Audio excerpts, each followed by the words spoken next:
at Bethel High School. WHCS Channel 5 presents Peninsula District Boys Baseball. The Bethel Bruins hosting the Kecoughtan Warriors.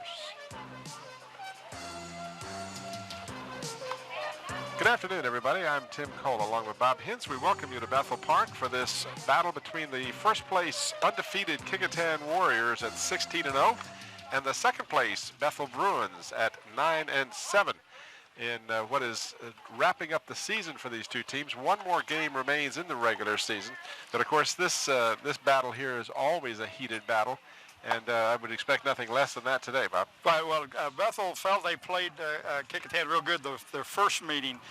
This is an important game for the Bruins. You know, if they can win, they can keep their lock on second place, and the reason that's important is your first and second place teams in the district and go into the tournament have a bye the first round, and that's always good. You get a chance to rest your pitchers an extra day or two or whatever. Also, as far as the Warriors go, Tim, if they win today, this would break a school record. They will have one more games than they ever have before, and of course they have a chance at an undefeated season that they have today, and then they go and play who they play Friday, but I know the Bruins are at Ferguson.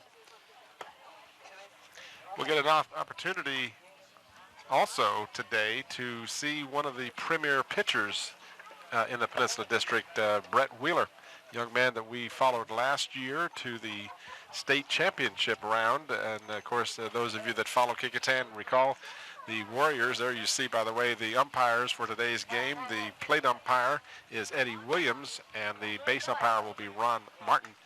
But of course, the Warriors went all the way to the final game last year, only to lose the championship in a great game that you and I had the pleasure of being at. So of course, the Warriors in a quest to get to that level again this year. And coming into this game, as you mentioned, Bob, they have yet to taste defeat. They've struggled at times. It's not been, a breeze for them, but they did clinch the Peninsula District quite some time ago because of the fact that it's really kind of Kecoughtan and then everybody else. Right, everybody else is, and there are like three teams. Two of them are tied right now. Lafayette and the Bruins are tied for second, and Ferguson is like one game out. The Bruins have beat Lafayette twice this year, Tim, and are tied with them record-wise, yet Lafayette is ranked number 13 in the region. Of course, the Warriors are tied with Green Run for number 1 in the region. But it's really interesting that the Bruins would have the same record, have beat a team twice, and not be ranked, and the other team be ranked 13. So maybe that'll give them a little incentive today. All right, the Warriors will lead off with Jacob Muski, and the first pitch to him is a strike from the pitcher Chris Oschenfeld, who incidentally was featured last week in the Daily Press as the player of the week, or actually one of the co-players of the week, and he is a good one. This young man is just a junior, and last week he homered twice in one game and drove in 6 RBIs. Yeah, that'll help your cause. Had a great career one afternoon, so right. He is a good one both on the mound and at the plate. Well, Muski is batting .298. He fouls it down the right field line, and almost great play by the first baseman going back on the play. That is Chris Gaskell, a young man who we're familiar with from the football season. But Chris did a good job of almost making the grab on that play. He really is. He got back, and then the ball kind of, as we watched the replay, kind of went away from him, and he had to stretch back for it, as you saw there on the replay. Nice camera work, guys. 0-2 the count to the batter. Muski behind on the count. Swing and a miss. So the first strikeout of the afternoon is registered by Oschenfeld. This will bring up the counterpart to Oschenfeld, Brett Wheeler, the pitcher. Well, this young man, of course, has already signed to go to Old Dominion in the fall. He's batting .373, Tim. He's just had an outstanding year, and Buddy can't come up with enough superlatives to talk about this young man. He just has done super for the Warriors, done everything they've asked of him. Speaking of Buddy, of course, he is the head coach, Buddy Denton, longtime head coach over at Kecoughtan, incredibly successful, and Skip Bouchard is his counterpart over at the Bethel Bruins helm, and of course a great career at the coaching position for Bouchard. Pitches in the dirt, low for a ball. Just underway from Bethel Park, Kecoughtan and Bethel. Happy to bring you this game. I want to talk a little bit about Chris Oschenfeld's battery mate. Of course, that's Scott Stallnaker, and this is a young man who has stepped in and has just done an outstanding job. Oh, inside corner, nice pitch. For the Bruins, the Bethel had a young man at catcher for 4 years, and then you have to step in, and as a senior, this young man has just done an outstanding job. Hit down to the first baseman, took a bad hop, and Wheeler will get on. It will be, well, I don't know what the official score would give it, but I think I'd have to give him a base hit on that, because truly Gaskell had no chance as the ball took a nasty hop there right over his right shoulder. Well, now we have a runner coming in for your pitcher, and that's number 1. Let me find his number. For Kecoughtan? For Kecoughtan, yeah. I don't have his number, Tim. Well, we'll get him. Oh, yeah, I do. Here we go. John Hatt. I'm sorry. There he is. John Hatt. All right, that brings up the first baseman, David Denton. The young man can hit the ball. Mr. Denton hitting .455 for the season. Yes, to say he can hit it is to understate it. In the dirt, it's away from the catcher, but it actually ended up bouncing out in front of the plate, and he didn't know exactly where it was. Well, it hit the umpire, Tim, yep, and bounced back out, which, of course, Scott didn't see that.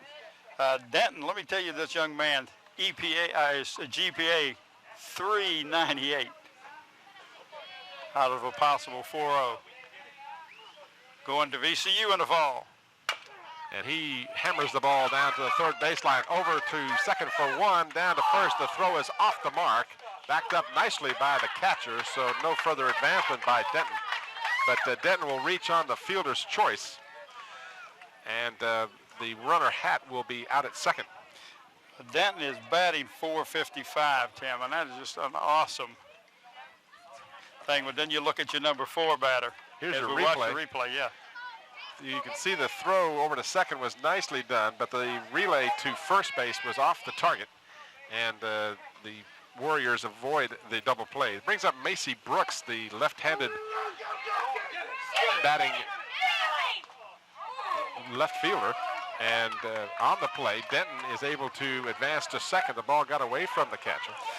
Macy Brooks, young man's got a football scholarship, but Buddy Denton says the pro scouts are drooling when they see this young man. He has really come around. Remember last year he was just a DH for him, but he is just doing the whole everything for him. Of course, he played football and basketball besides baseball for the Warriors this year. 407 for Brooks, 59 at-bats, 24 hits, including 5 dingers. This Kecoughtan lineup is loaded. Brooks fouls it away, out of play down the third baseline. Oschenfeld with 2 away here in the top of the first with a runner on second. Good-looking left-hander ahead on the count. 1 ball and 2 strikes to Macy Brooks. And a swing and a miss. So the Warriors get a base runner, but Oschenfeld with a strong finish, striking out 2 of the 3 batters he faced. And the first half of the first inning is history, and that'll bring up the Bethel Bruins. They will bring up Alfred Terrell, Ryan Day, and Chris Oschenfeld in the bottom half of the first inning. Get a chance to watch some replay of that first inning. Look at the good-looking motion of Oschenfeld there, and he just blew that pitch right by Macy Brooks. And that's from our camera out in right center. If we can get a shot of that, one of our cameramen, I'm not sure who that is out there. It looks like Hooker standing on top of a truck out there. I want to see if one of these guys can hit the ball out to him. I think he hopes they don't. Our abbreviated schedule, we have to apologize. We had plans to do 2 baseball games and 2 softball games, but some prior commitments and some changes in the lineups of Channel 5 prevent us from doing as many games as we had planned to, but I understand we will pick up some postseason play for these teams. Yeah, we'll do that. And, of course, we want to send out our best to Dr. Sam Still, who is recovering from a hernia operation, and he had a cyst removed and got a shot in his back, and he's out of commission for a couple, 3 weeks, and we hope he have a speedy recovery. Doctor still home yet, or is he still? Oh, yeah, he's home. It was all of that stuff was basically outpatient, but they told him he couldn't go do anything for about 3 weeks. So I know he'll appreciate any cards and thoughts that you have, and we appreciate it. So Brett Wheeler finishing up his warm-up pitches as we'll get set for the bottom half of the first inning. As I mentioned, Alfred Terrell, one of the Munchkins, one of the football heroes for the Bethel Bruins, will lead off to start the bottom half of the first inning. He is playing left field for the Bruins. He has been at bat 48 times, Tim, and has walked 24.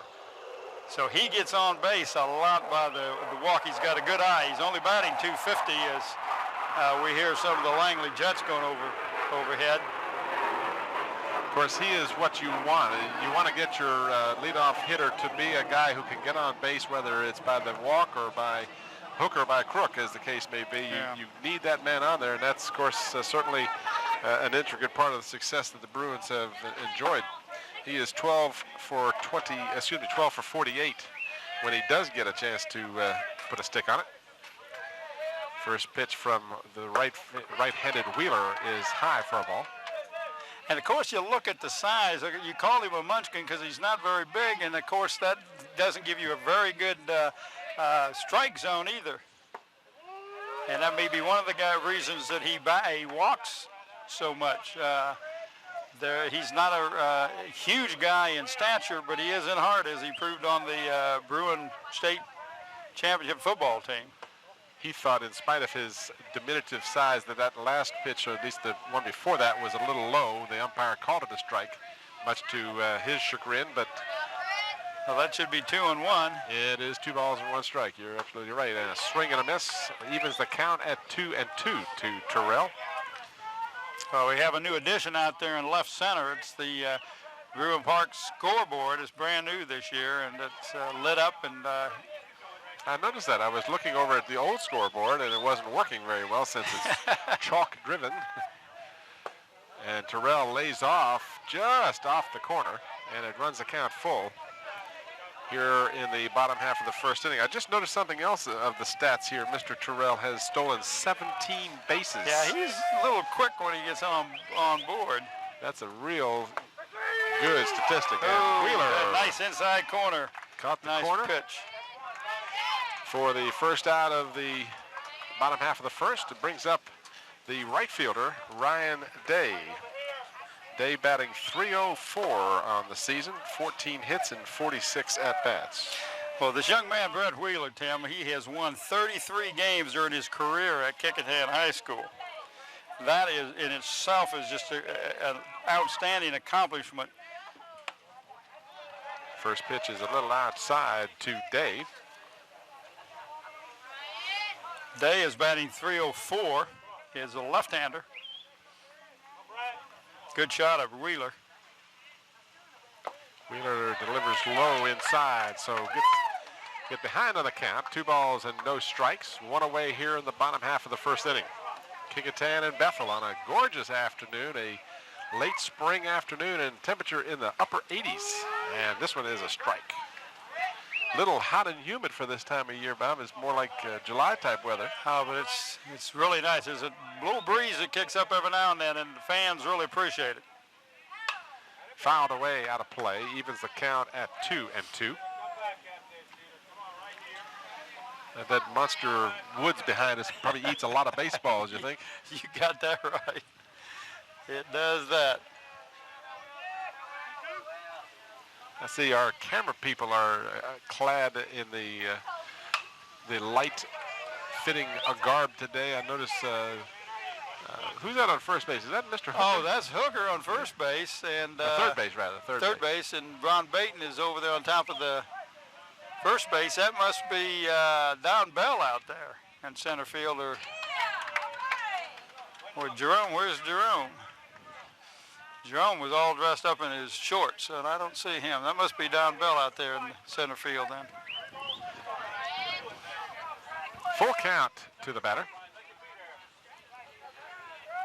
Wheeler delivers foul back out of play. I tell you, Day is a tough out. We have a great vantage point here. We are literally 15 feet behind the plate, and we can watch the movement of that ball. And Wheeler walks Day.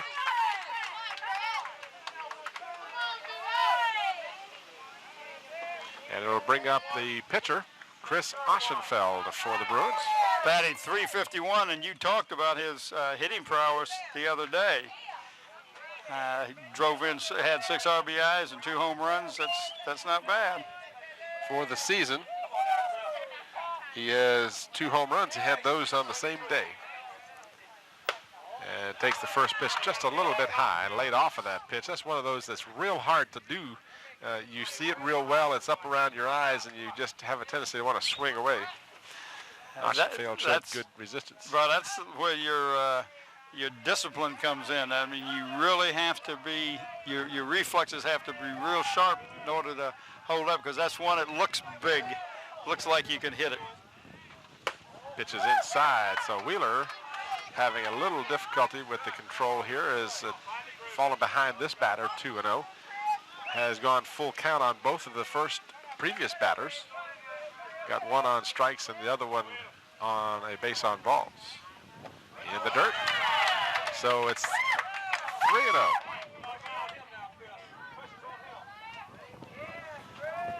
So Oschenfeld looks down to Skip Bouchard to get the signal.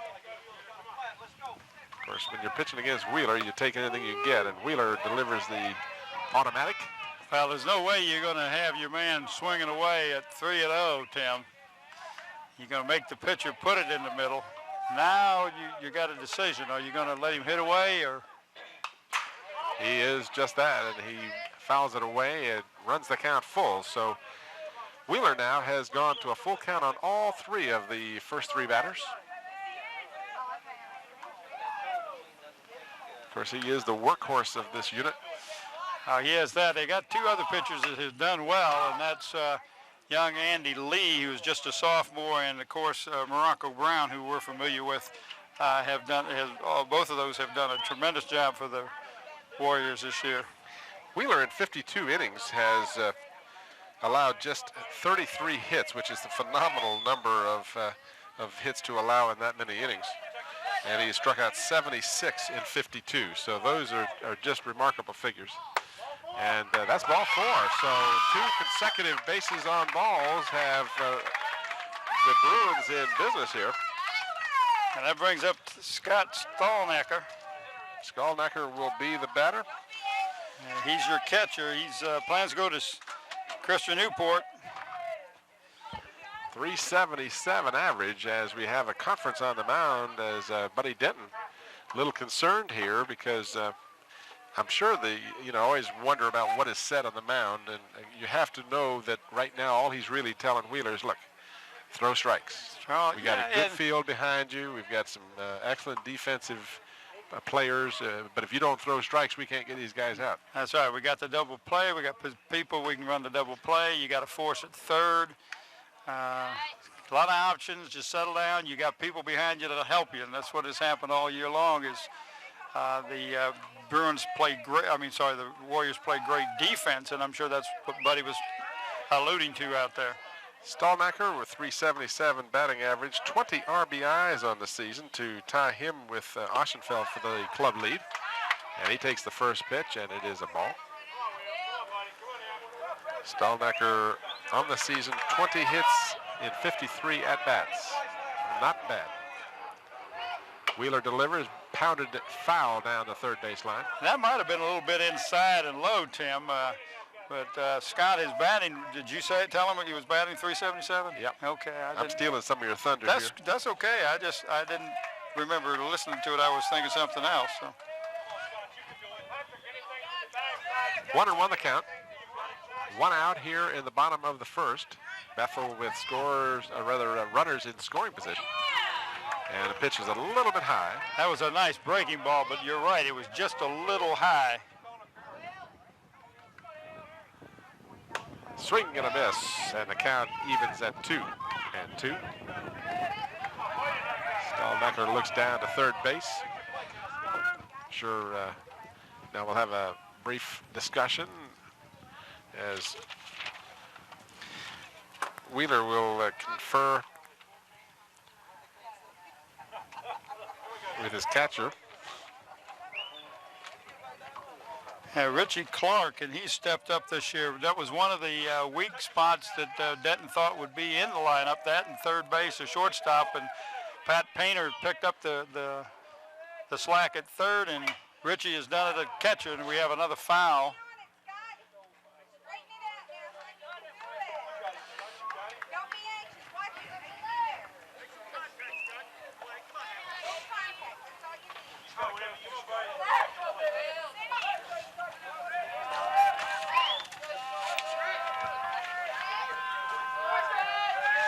Wheeler delivers high and away. And again, a full count. So Wheeler has thrown a large number of pitches here in the first inning. He has gone to at least a full count on every batter. And this one is hit to left field for a base hit and fumbled, and the runner will score.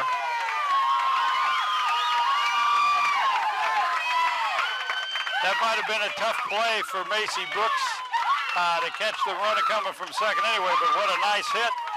Tim, the reason that Scott got that ball through where he did with the shortstop was over closer to second because of the runner, and it really opened up a hole between, as we watched the replay, opened up a hole between the third baseman and the shortstop.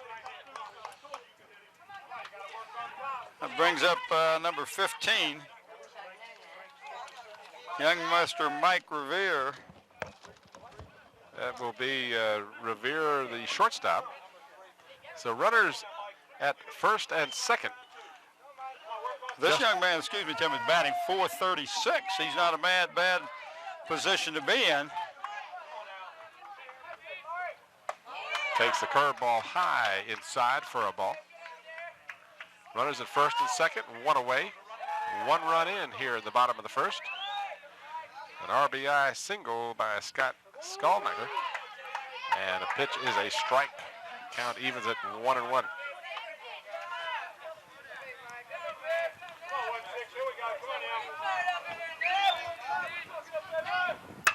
And this one is hit sharply to left center. And that should score too.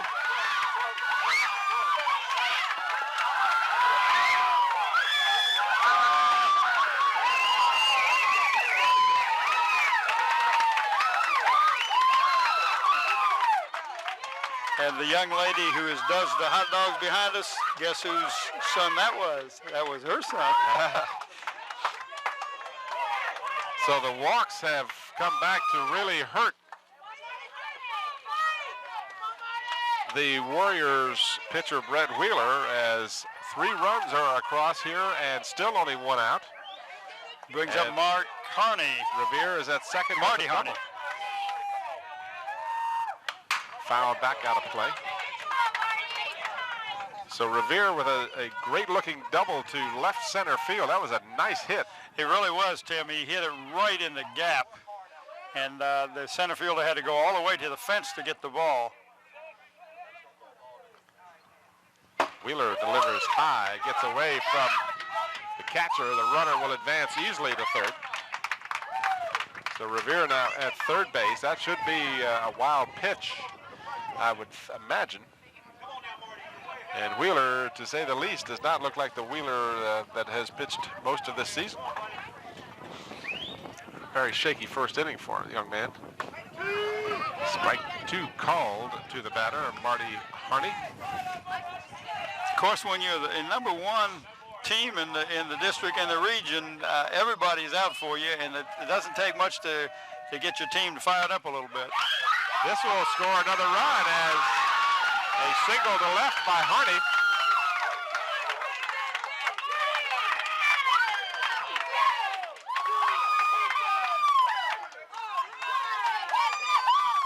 2 bases on balls and 3 consecutive hits by the Bruins have scored 4 runs. And this brings up number 19, Chris Gaskell, a young man that we are very familiar with from not only football, played basketball for a couple years, did not play this year, and wrestled this year, as a matter of fact, and of course has been playing baseball for 4 years for the Bruins. Gaskell not having a great year at the plate. He has been hitting the ball well, Tim, but right to somebody. I mean, he is, it's not that he's not making contact, it's just that he's hitting it where somebody is. It's like they know, if we play here, this is where Chris is going to hit it. So in all fairness to him, he's a decent baseball player, but not having a good year, statistic-wise anyway. 1 away, runner on first. 4 runs across for the Bruins as they are attempting to spoil what to this point has been a perfect season for the Warriors. And the pickoff play at first is successful as the pinch runner was caught leading at first, Brett Wheeler, with the good move over to first. And who was that number? Who was that? Well, that was a pinch runner, number 2. Bob, I think you got the list of Bruin players. Is that what I've got or you've got? No, that was Harney. Oh, Harney, okay. That was Harney. I've got him right here, you're right. Well, that was an excellent move to first base by Wheeler. Jeez. So 2 away now as Wheeler helps his own cause a bit by racing the runner on first. And strike 2 called to Gaskell. So the count is even at 2-2 with 2 away here in the bottom of the first. Bethel Bruins tied for second place with 9-7 as their record. Wheeler delivers and strikes out Gaskell to end the first inning. So Wheeler got 2 strikeouts, but in between those 2 strikeouts, he gave up 4 runs on 3 hits and 2 walks. And the Bruins find themselves out on top 4-0 after 1 complete inning. Coming up the top half of the second inning for the Warriors, they will send Robert Arredondo, Richie Clark, and Morocco Brown in that order to the plate to face Chris Oschenfeld.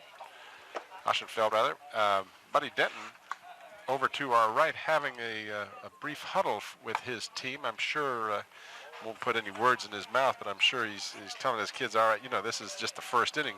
Here you see a replay of that hit that scored the 2 runs back in the first inning there, but I'm sure he's saying, look guys, you know, we got Wheeler on the mound. We tightened up a little bit. We know, Kecoughtan can score some runs. We've seen them do that all year long. So by any means, a 4-run lead is certainly substantial, but not out of the question of being able to come back. You're just a busy little beaver over there, Bob. Oh, I tell you, I'm getting all kinds of information here. You wanted to get some information on Oschenfeld's pitching duties. I'll let you. You're more familiar with those statistics than I am. 3.31 ERA for Mr. Oschenfeld. Arredondo is batting .367. Shortstop, they thought they'd play him at third this year. He ended up doing such a good job at shortstop with Pat Painter at third base. It really filled one of the holes for the Warriors this year.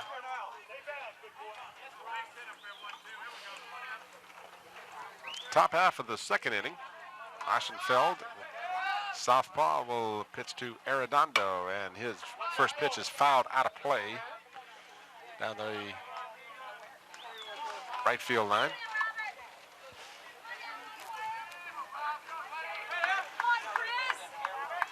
A lot of important games this week for these teams because of the bunching together of 4 teams who really are all in a shot for second place. You've got Lafayette and Bethel, as you said, at 9-7. You've got Ferguson and Gloucester at 8-8. Yeah. So, and it was really funny. Buddy Denton was talking earlier in the ball game before the ball game got started, and he says, you know, it's really strange. He says, here you got some teams at second place, and you only had two games left, and they could end up in 6th place. Yeah. Well, you got we mentioned Bethel and Lafayette at 9 and 7. You got Ferguson and Gloucester at 8 and 8. Then you've got Denby and Warwick at 7 and 8. So I mean, 2 consecutive wins, 2 consecutive losses by any of those 6 teams in there could totally shuffle the whole thing. And now 8 teams go to the playoffs. Is that correct? The first 2 draw by? 6 teams. 6 top so 6 teams. First 2 are by. Yeah. And then the other 4 play each other for the right to meet the first 2. There you go. Hit sharply and off the glove of Harney at third base, and getting on with what I will unofficially give him a single. Yeah, that was a good shot. There was no doubt about that. That brings up number 15. And that's Richie Clark. Richie Clark. That's the catcher. He's batting .356, Tim. It's pretty hefty batting averages for these teams. As a team, the Warriors hit .341 as a team. Jeez. Not bad. No, because if you have one player hitting .341, it's not bad. And on the other side, the Bruins with a very respectable .281 team batting average. Runner on first. Nobody out here in the bottom of the second. Excuse me, top of the second. That was a little high, but Scoreboard has shown that last play as an error, and I guess you'd have to rule it that way if it came off the young man's glove. He almost got him as it was, so I guess an error really would be the appropriate call.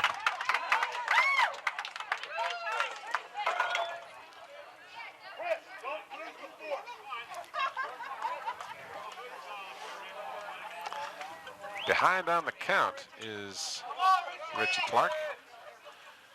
0-2, this one fouled back out of play.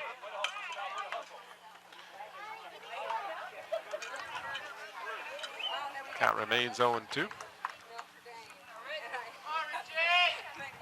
we got a nice little crowd here at this game. That's a good matchup.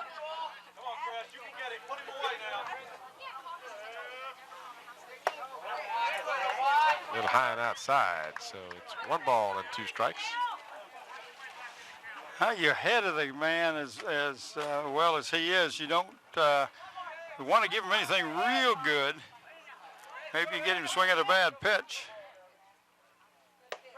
And a good-looking curveball. Yeah, that did break in there nice.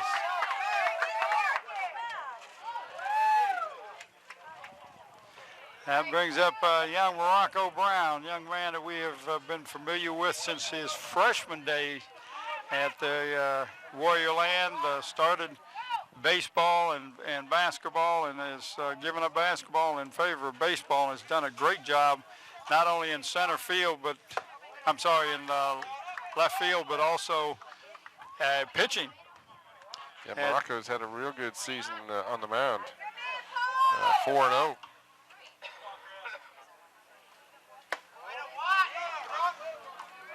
It helps, that takes a little of the pressure off of Wheeler, because you don't want to just have one good pitcher to rely on. If you've got a couple other guys who can pick up the slack and give him a rest when he needs it. Some of the weeks with the occasional rainouts that have occurred, you've had 3 and 4 games in 1 week. Pitch over, or rather throw over to first by Oschenfeld. It wasn't close. 1 on, 1 out here in the top of the second. Kecoughtan at bat, trailing 4-0. Big bottom of the first 4-run burst for the Bruins.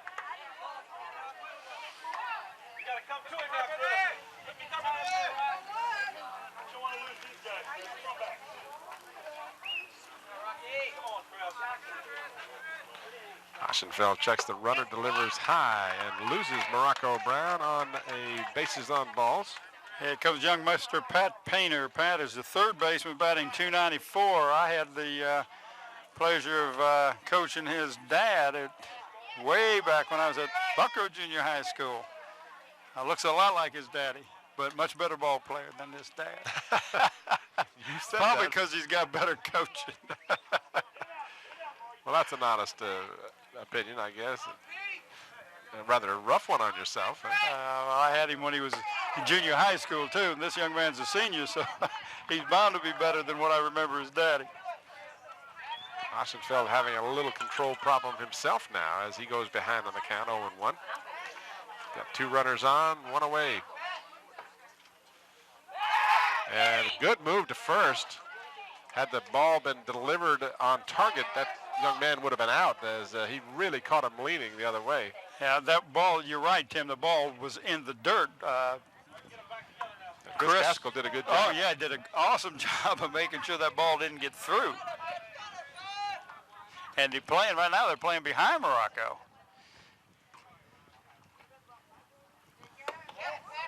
Pitch inside and a little high. 2-0 the count. So runners at first and second and behind on the count. This is an excellent opportunity here for the Warriors to maybe start the runners. And they look at a 3-0 count.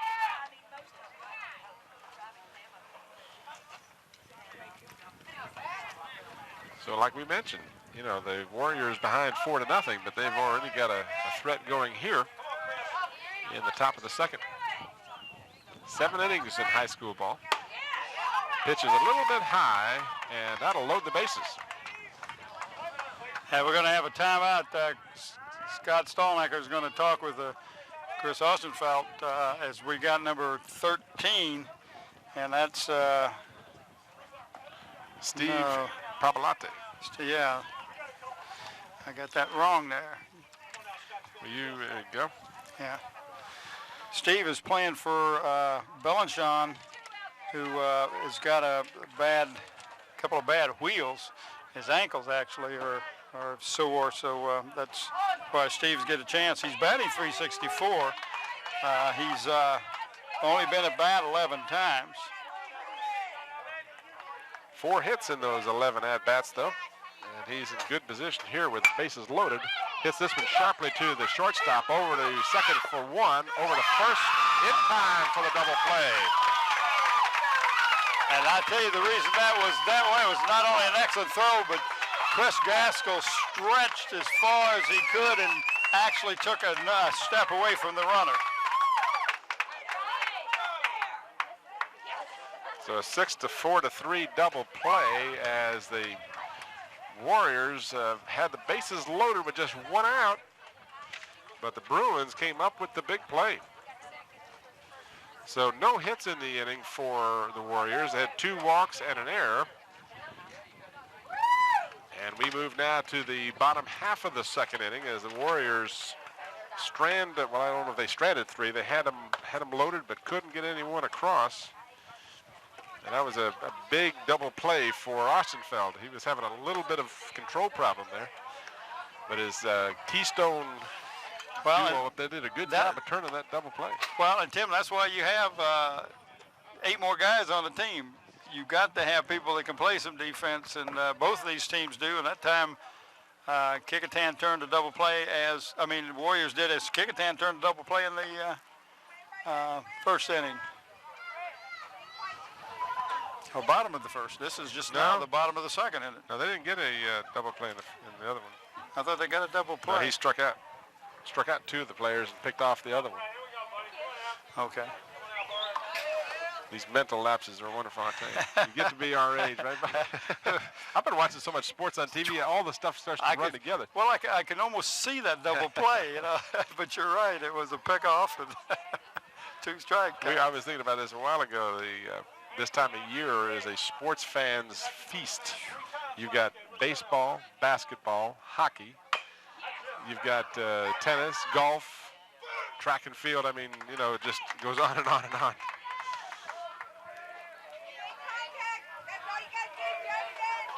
So Justin Burns grounds out to open the bottom half of the second inning for the Bruins. It'll bring up the 9th batter, Paul Keithley, who is playing center field this afternoon. He'll bat left-handed against Wheeler.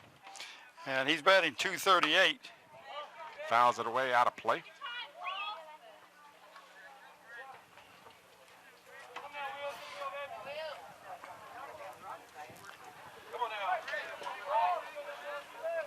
With the curveball a little bit high. 1-1 the count. Bottom half of the second inning. The Bruins on top 4-0. Little low for a ball. Tim Cole and Bob Hintz bringing you this game from Bethel Park at Bethel High School.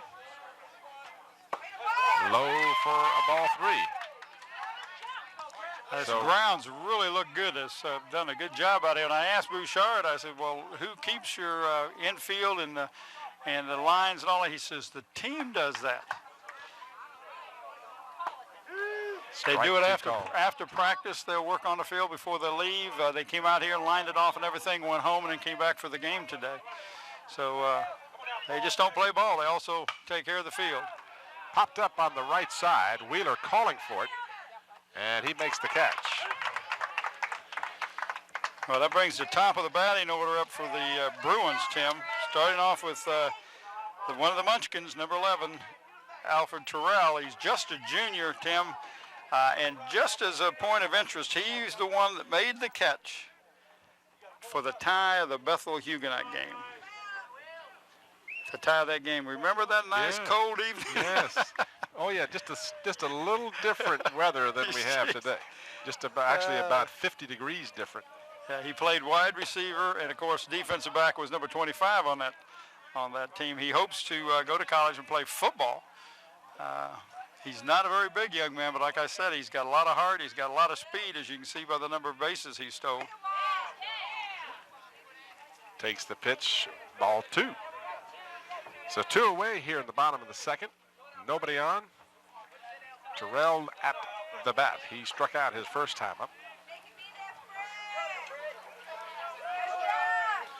Wheeler delivers on the corner for a strike. Yeah, I do recall Mr. Terrell and his fine play in that Huguenot game. That was the game where the Bruins were trailing 16-0 in that football game with ball is bobbled, and you can't bobble a ball with Terrell's speed. Not with that kind of speed. So Terrell will reach on an error. But let me finish my thought. The Huguenot game, the Bruins, with less than 8 minutes to go in the game, was down by 16 points. 2 8-point touchdowns is what they had to do, 6 and a 2-point conversion. Here you see the replay. Second baseman just couldn't quite get the handle on it, and that's all it took for Terrell to beat out the infield error, and quick throw over to first, and Terrell is back in time. Well, he's a threat to steal, Tim. You had said how many bases he had stolen, 17 coming into today's game. Well, Ryan Day's batting .304. And he is going. Throw down to second is not in time, so make that number 18 on the season for Mr. Terrell.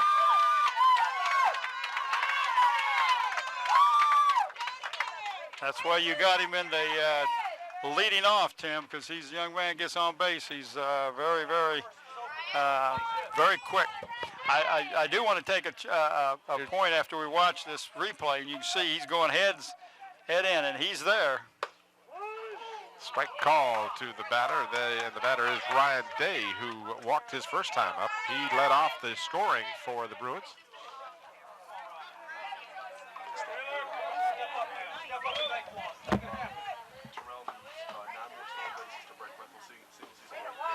Curveball just inside. Good looking pitch from Wheeler. 9 more stolen bases this year, and he will have broken the Bethel Bruin stolen base record. How many? 9 more. 9 more. Now, I assume that includes postseason play. This ball is through the gap, and home on the play is Terrell. That's why that steal was very important. That steal gave him the ability with his speed to score on that single, Tim. I want to thank Randy Shank, who is the young man who gave me all the statistics and got me all this information for the Bethel Bruins. Randy was an '82 graduate here at Bethel High School, was over here when I was over here. He's been keeping the football stats since '86 and been keeping the baseball stats since '88. So they really appreciate his. Oh, that looked good, a little inside. Nice breaking ball. Might have been a little high too, but Wheeler can certainly make that ball bend.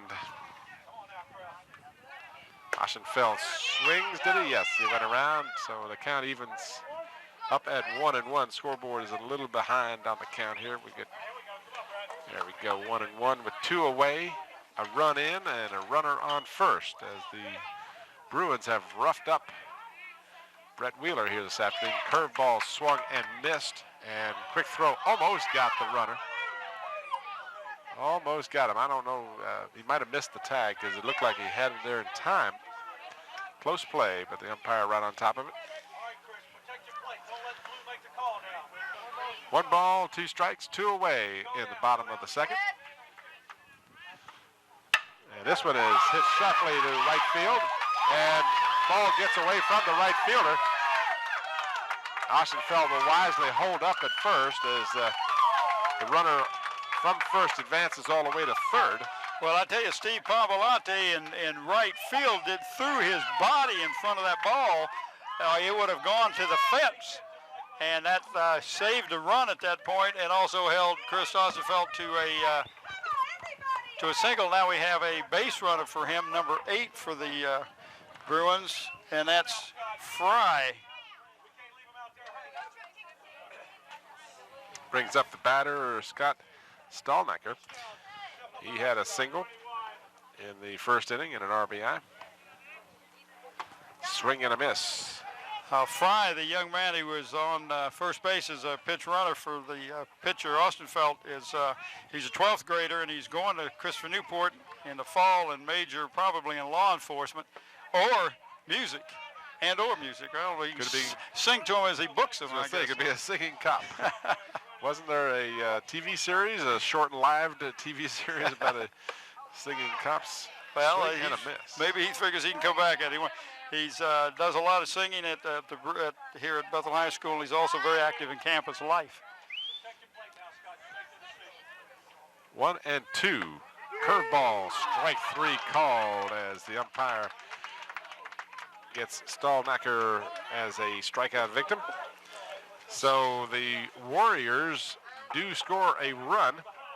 No, the Bruins. I mean the Bruins, rather, excuse me, as that error committed by the second baseman led to that run scored by Terrell as he reached on the error, stole second, and then came around on Ryan Day's single. There were 2 hits in the inning. That unofficially now gives the Bruins 5 hits and 5 runs after 2 full innings. So the Warriors find themselves getting a little further behind here in their quest to have the perfect season. The Kecoughtan Warriors, top of the 3rd inning, will send up the top of the batting order as Jacob Muski and Brett Wheeler will bat, followed by David Denton. Well, I also want to thank Buddy Dent and his wife Trish for all the statistics and all that information as we watch the strikeout. Oh, this is the hit out to right field, I guess. But anyway, they did a great job of giving me all the information I need for the young men on the baseball team. And, of course, that's Buddy and his wife, Trish. I really appreciate that. Well, we should make more mention of that. We get an awful lot of information from the schools. Certainly both schools today have been incredibly cooperative, and it makes our job a little easier, and I think it also helps us recognize the accomplishments of these young men so that we can tout some of this information. Right. Another thing you've got, I was told, is the GPA averages. Yeah, and I'm going to go over it starting with the second round of the batting of because and the reason I bring that up is a lot of people forget that not only are these young men and the women that we cover good athletes, but they're also good scholar athletes. And, that's correct. A lot of these young people have very bright futures, not only on the baseball or softball field, but in the scholastic world, as we get a chance to see our good buddies, Kozlowski, the Killer Kaz. I saw him out there with his top off, trying to get a little tan. And first pitch to the leadoff batter here in the top of the 3rd is a strike call to Muski. And Muski has got a GPA of 2.04.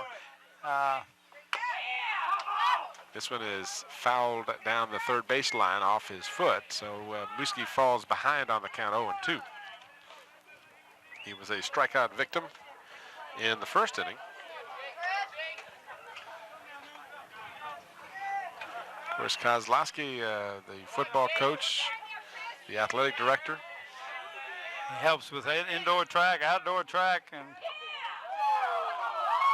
good looking pitch from Aschenfeld. It was really a little did low. look good.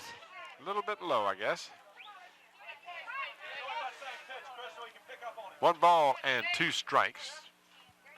And this one is inside with the fastball. 2-2. That was a tough pitch to lay off of with 2 strikes on you. This one is outside, so now the count runs full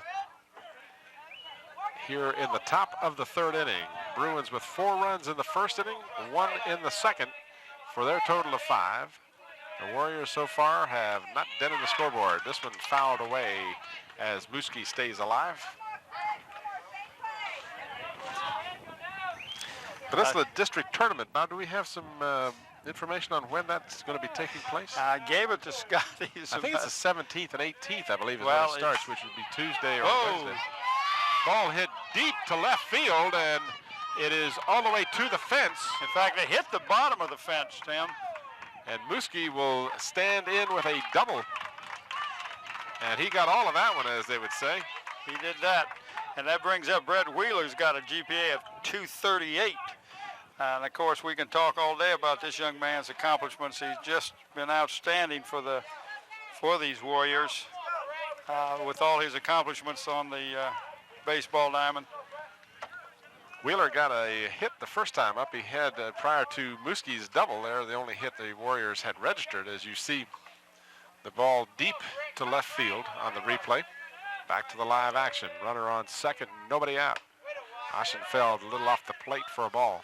Well, Brett has been named to All-District in 91 and 92, All-Eastern Regional First Team in 92, and All-State First Team in 92. Catches the inside corner. And he was also Player of the Year in the Peninsula District in 92. Of course, Buddy says these young men have decisions. He could be drafted along with Macy Brooks could be drafted. Hit down the right field line. David Denton running for the ball. Almost an identical. Chris. Did I say David Denton? Yeah. Chris Gaskell. They look very similar in their stature. They're both very big young men.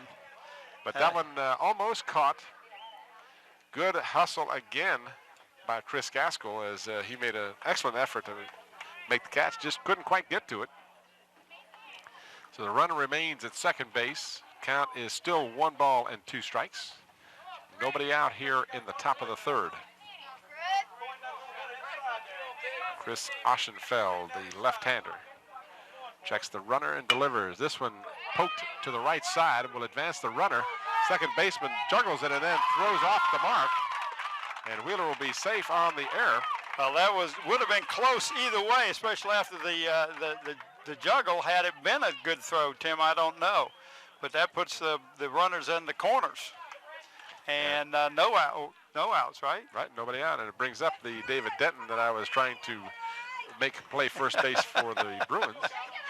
The young man is batting .455, GPA of 398. I'm sorry, 389. Dyslexia I don't give him is too a much. terrible thing, right?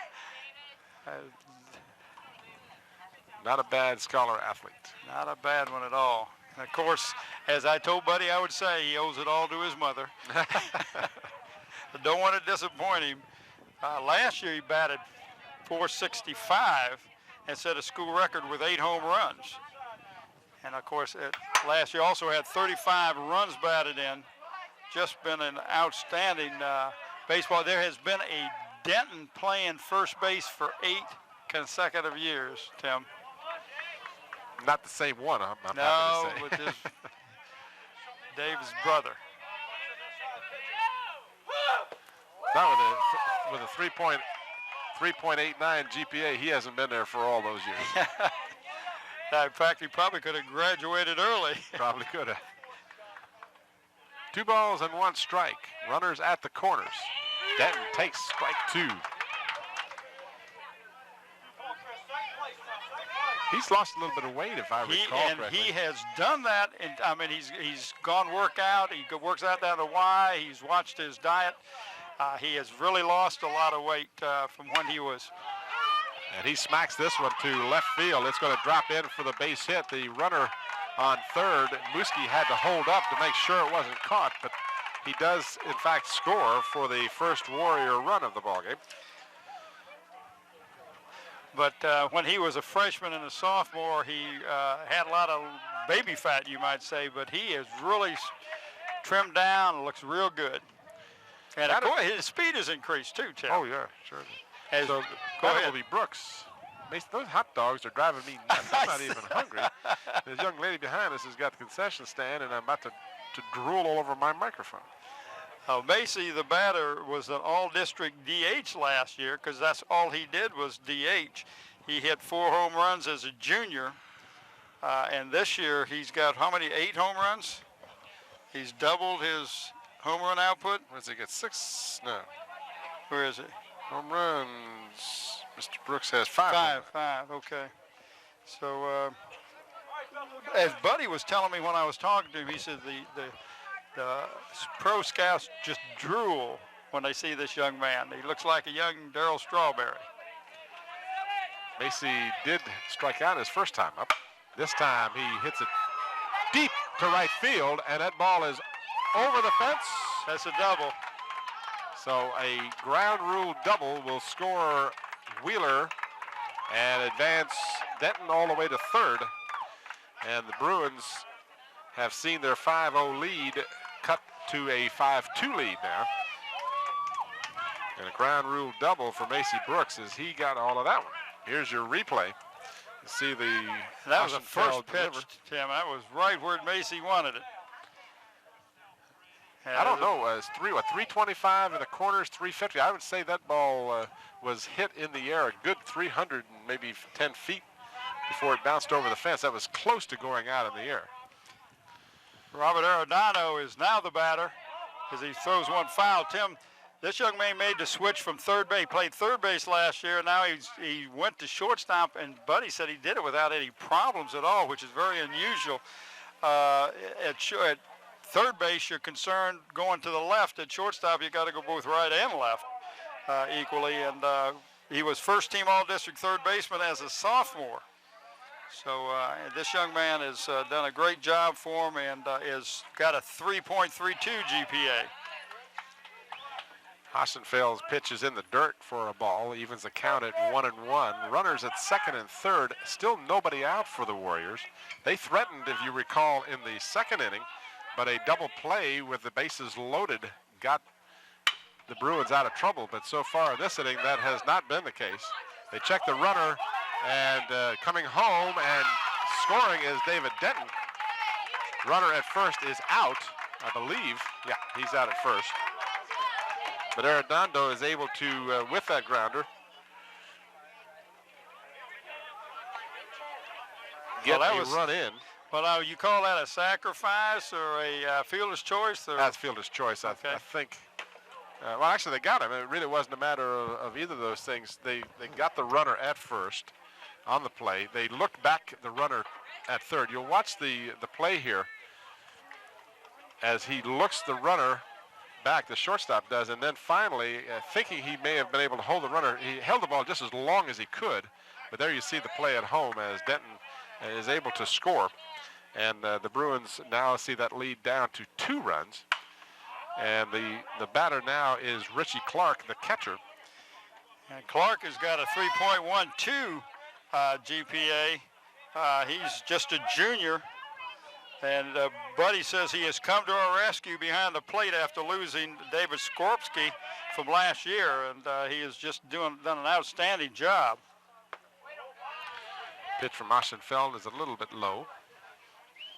Count is 1-1 with just 1 out here in the third. Runner on third. 3 runs across. This one is beaten down the third baseline foul and out of play. So Aschenfeld ahead on the count. A ball and 2 strikes. Macy Brooks at third base. The batter is Richie Clark. Just 1 out, Tim. Yep. I thought it was 2, but here.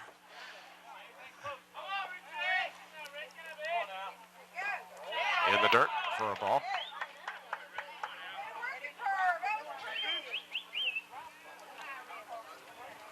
2-2 the count.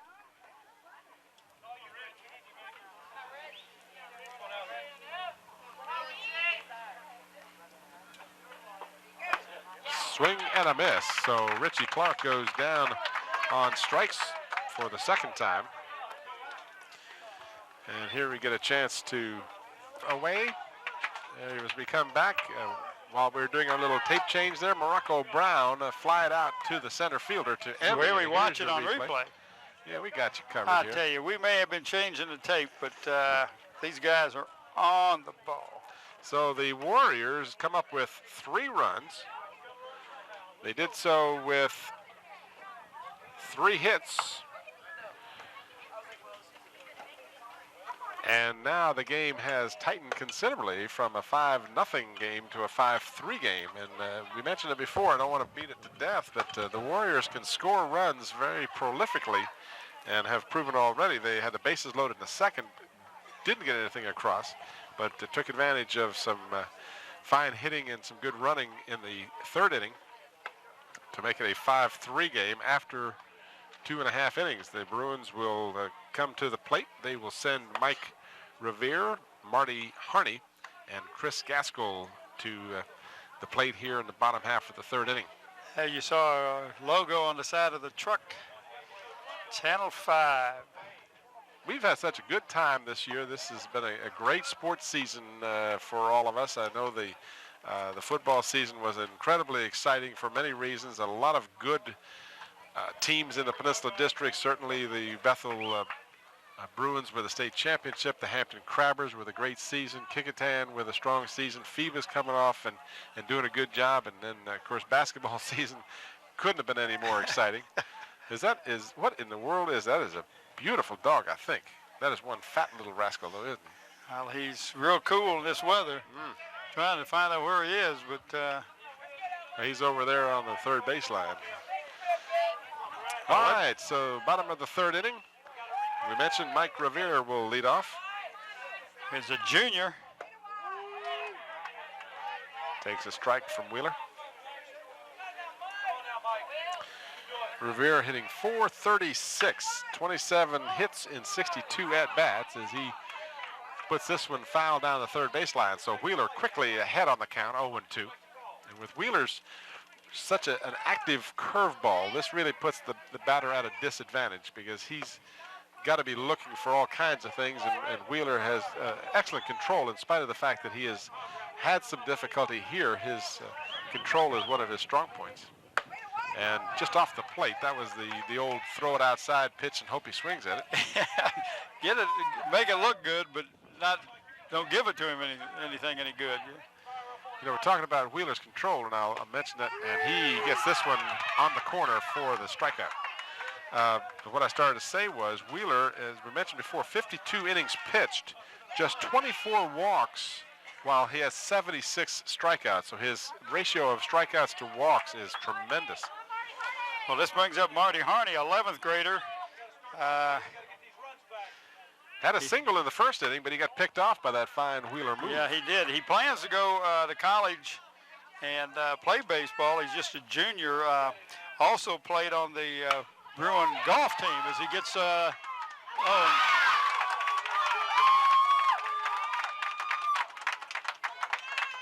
Harney will hustle into second base with what could be a hit, could be an error. I just think that I would call it an error. I think Macy should have had that. It looked like he just kind of relaxed on the ball, and it kind of left him. And that brings up Chris Gaskell.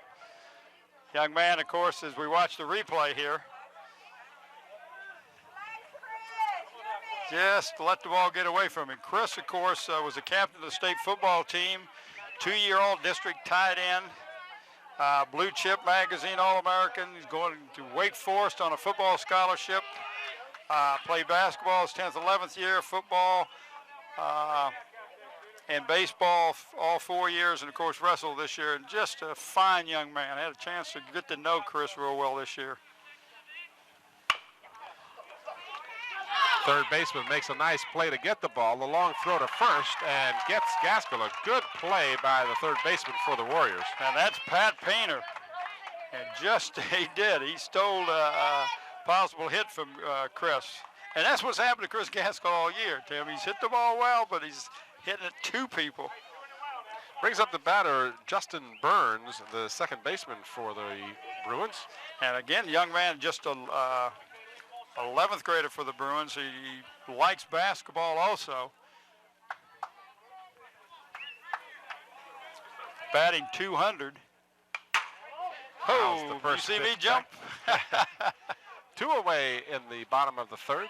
You know the fence is there and the ball's coming at you, you still flinch. It's hard not to with the speed those balls come back here. Wheeler checks the runner. Low curveball swung out and missed. And again, Wheeler now ahead on the count. 0-2 with 2 away, bottom of the third. Bruins 5 hits and right on the 5 corner. runs, and Burns is a strikeout victim, the second of the inning, as that is the 5th strikeout of the ball game for Mr. Wheeler, and we have completed 3 innings now. The Bruins got a runner on the 2-base error, but were unable to advance him. So after 3 full innings, our score, Bethel 5, Kecoughtan 3.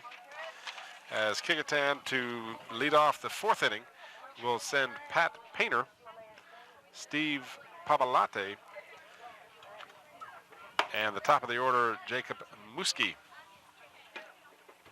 I'll tell you, we're reflecting on this past season, though, but I said the football and the basketball seasons were incredibly exciting, and the Peninsula District had great parity in those. And other than the Warriors really being unstoppable in this regular season of baseball, there's been great parity in the baseball when you consider, as we talked about. If you took away the Warriors, you're right. Everybody else is kind of bunched up. Yep. Have to put a plug in for the Ferguson Mariners. Well, I don't know why you'd want to do that. Having one of their better seasons. Well, my son plays for them. Oh, is that the reason?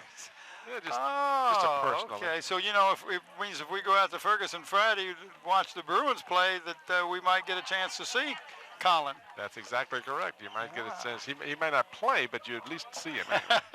He hasn't played much. He's just a junior. He's actually a young junior, 15. So good ball player, but got a little seasoning to go yet. Hopefully we'll get a chance to play next year. Of course, this brings up young Pat Painter. Painter, the third baseman, made a nice play in that last inning. Well, he started off the season at shortstop, but they moved to third after the scrimmage, and he's just done an excellent job offensively and defensively. And this is the first year as a starter, but he has been working with the team and has just done a great job. And he may win. Tough play right here. As Painter hit that number, and no one could get it. It was one of those things where the second baseman couldn't get it, and the pitcher couldn't get it. And Painter went head first into first base. He got it. He said, "No way you go get me." Well, so head first slide. Infield hit. We'll see this one again. You're going to see the ball. The second baseman, Wheeler, the pitcher, Ostenfeld, the pitcher, all trying to get to that ball and just couldn't get there. And Painter took a nasty header into first base. Well, we got something going on here. Bouchard is might be questioning whether that was a fair ball or foul ball, because it appeared to hit off of the home plate into fair territory. And I'm assuming that would make it a fair ball, but he might be contending that it hit the batter's foot. Perhaps, I don't know. That would be pure conjecture on my part. In any event, the discussion is abruptly finished. No tempers seem to have been lost. And no other decision than what happened is going to be gone. They're going to leave it stand. So Pabalate will step in. He grounded into a double play to end the second inning for the Warriors. He's got a runner on first. Nobody out here in the fourth. Squares around, bunts the ball a little hard. Nice play by the third baseman to come in quickly to get the ball. But then nobody covered third. And good move on the part of the That was Warriors. heads up pay on Painter's part. Very good job. Yeah, he saw no one was covering third on that bunt. As he rounded second, he saw everybody had come up, because the third baseman, Harney, came in and made a super play on the bunt. but no one covered third base, so Painter very alertly took third. Well, and not only that, Buddy was telling him to go home, Tim, and the ball hit the fence and bounced back towards the shortstop or third baseman, whoever was over there, and he would have been thrown out probably. So heads up on Pat Painter's. Painter in scoring position now with just one out.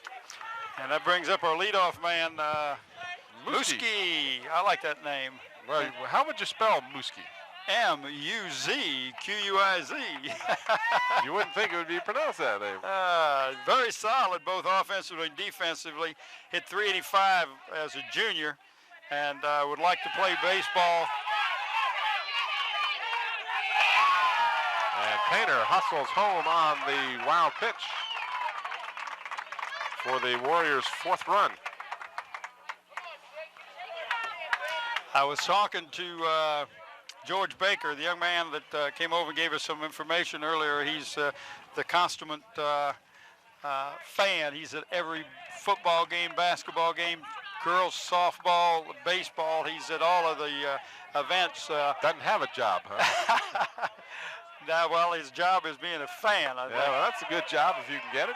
But anyway, talking to him, he said that the Bruins will play well the first 2 or 3 innings, and then they kind of slack in the middle, and then in the 6th and 7th they try to get it going, and sometimes they just run out of steam. And it looks like what he said is kind of coming true. We'll find out what lottery numbers he plays. Yeah, really. So Muski draws the walk, and it brings up the pitcher, Brett Wheeler. Wheeler had a single in the first and reached on an error and scored in the third inning to help his own cause. Of course, he's going to Old Dominion in the fall on a full ride, but could very well be drafted. So he'll have a decision to make, Buddy says. Well, when you say drafted, you mean by the Major League Draft? Yes, that's correct.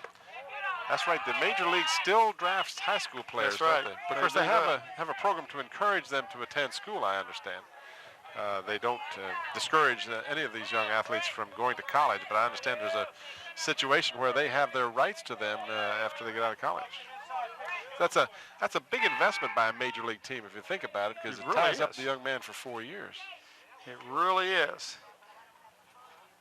But you can't draft in any other sport. But baseball, your high school, very unique.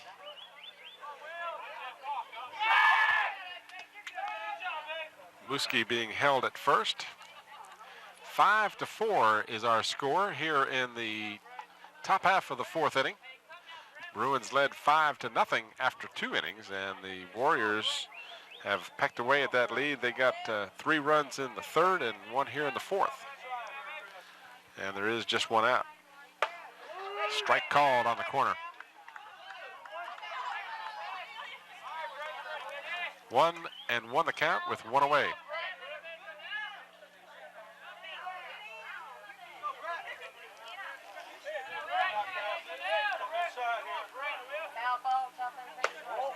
A little bit high outside for a ball. I don't know if you've paid any attention. If you look at the way the stands are set up, the Bruins stands are in the shade and the visitors are in the sun. Can be good, can be bad. I've been out here on some days when I was glad to be in the sun. This one hit to the right side. It's a pop-up. The right fielder has a beat on it, and he makes the grab to register the second out. And it brings up David Denton. And what can you say about this young man? Just has done everything. Reached on a fielder's choice in the first inning, hit a single in the third, and scored the third Warrior run. In addition to the other things that he was selected to all-district team, first team in 91-92, Peninsula Sports Club Daily Press all-star team in 91 and 92, first team all-Eastern Regionals in 92, third team all-state 92, played varsity basketball in 92 and 93. He sings. National Honor Society, scholarship to VCU, and could get drafted.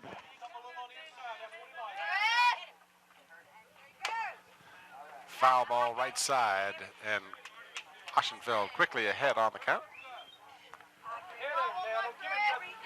2 outs in the top of the fourth. Warriors with 1 run across as Painter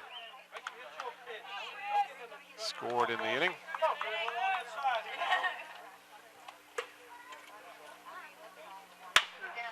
And this one hits sharply to Harney at third, and he can't handle it. That's why they call it the hot box. And that was a hot shot down there.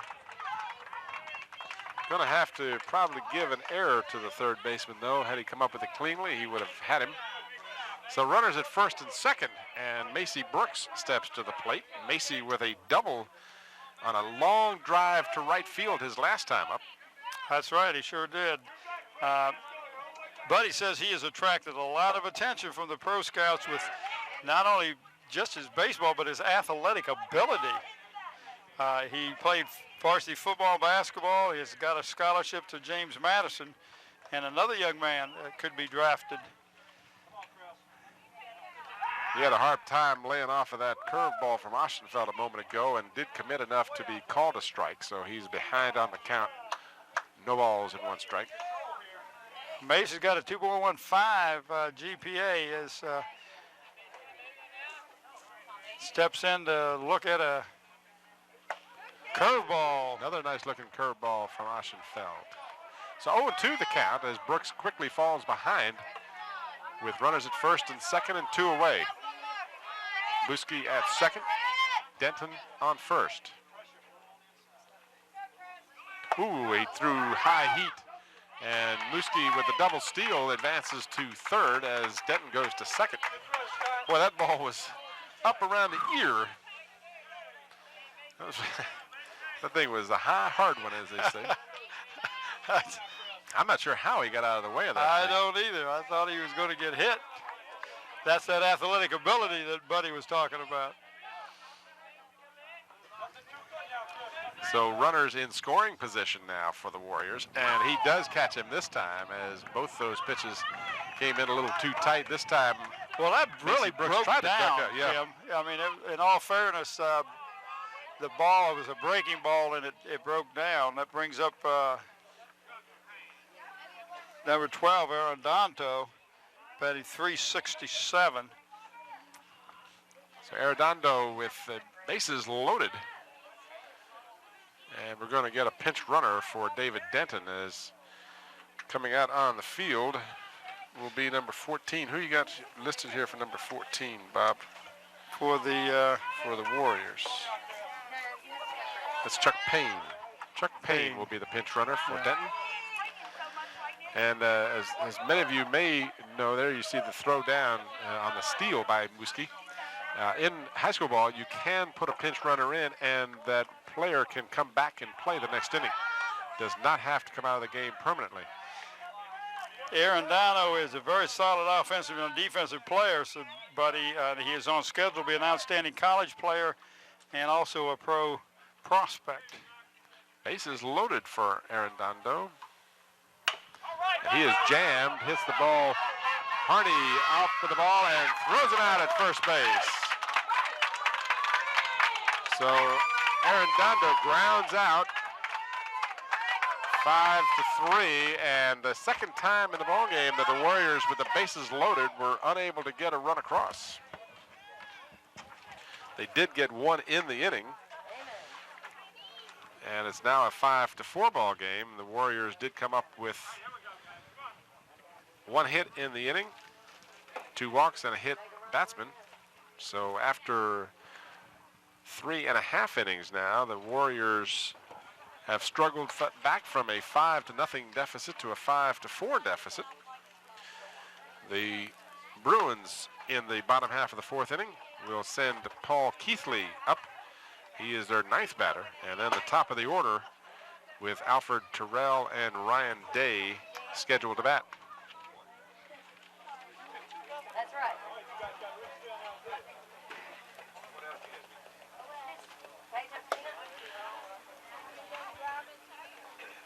Like you said, Bob, a real good crowd on hand. A good number of people in attendance for this battle between the number 1 Kecoughtan Warriors and the number 2 Bethel Bruins.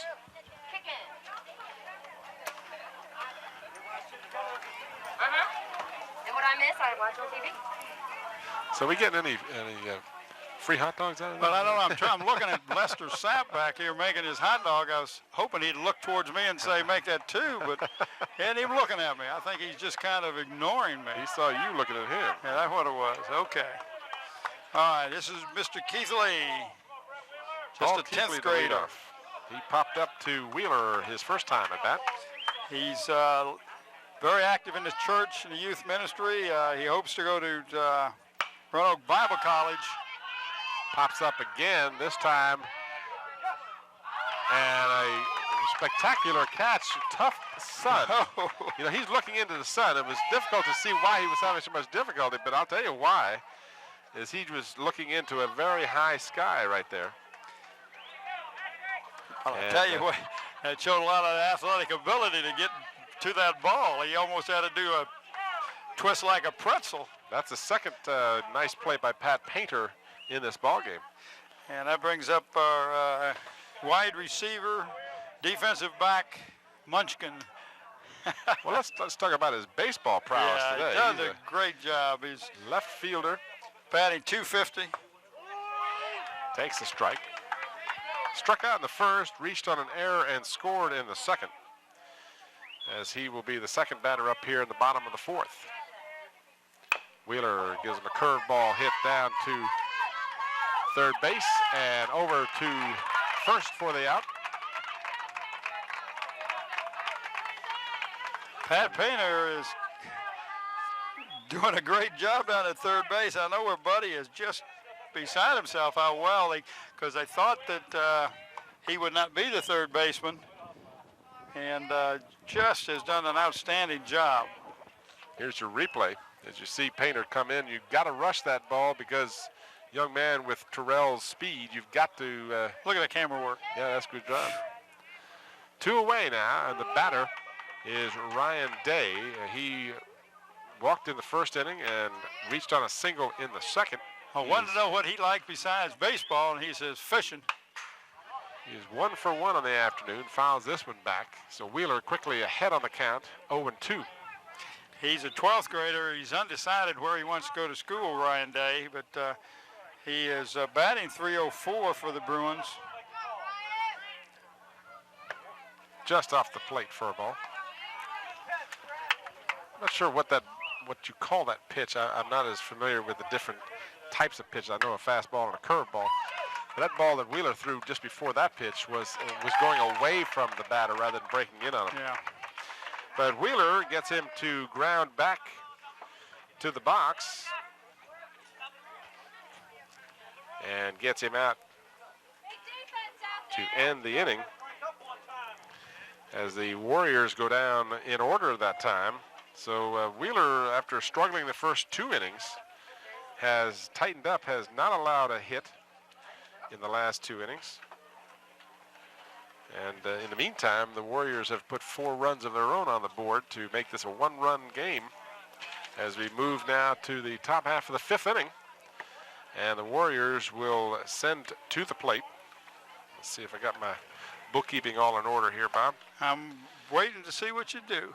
Aaron Dondo finished the inning last time. Should be Clark, should be coming up, right? Yep, Clark, Morocco Brown, and Pat Painter will be the 3 scheduled batters for Buddy Denton's Kecoughtan Warriors here at the top of the 5th.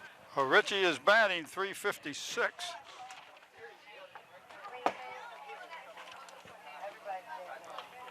Do you give updated averages, you know, as the game goes you just give me.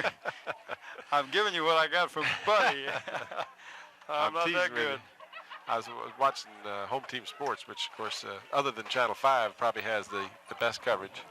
I'm glad you of course. made that disclaimer. They do a super job, and they even update the averages as the game goes along. Of course, when you've got big budget and computers and all that stuff, you could do that. You got that right.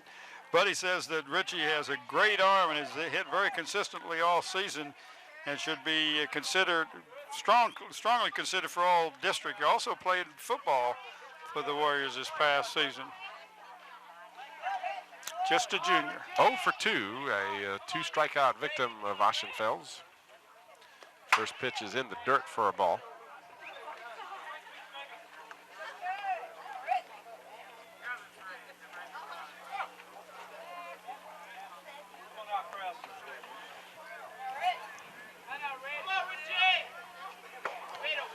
little bit low for ball 2.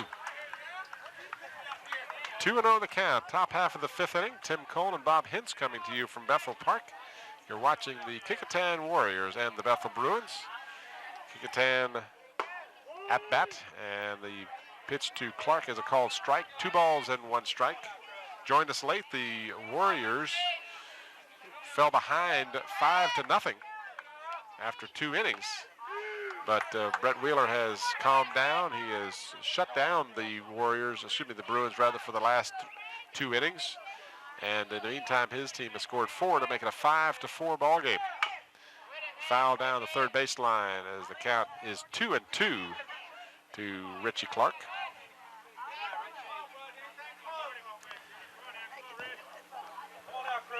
Oschenfeld, pitching a good ball game so far, has struck out 4 Kecoughtan Warriors.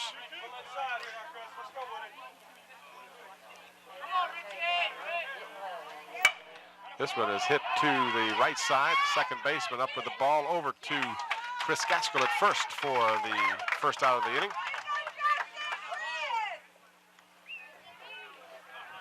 That was Justin Burns out there on second base making that nice play. Morocco Brown will be the batter.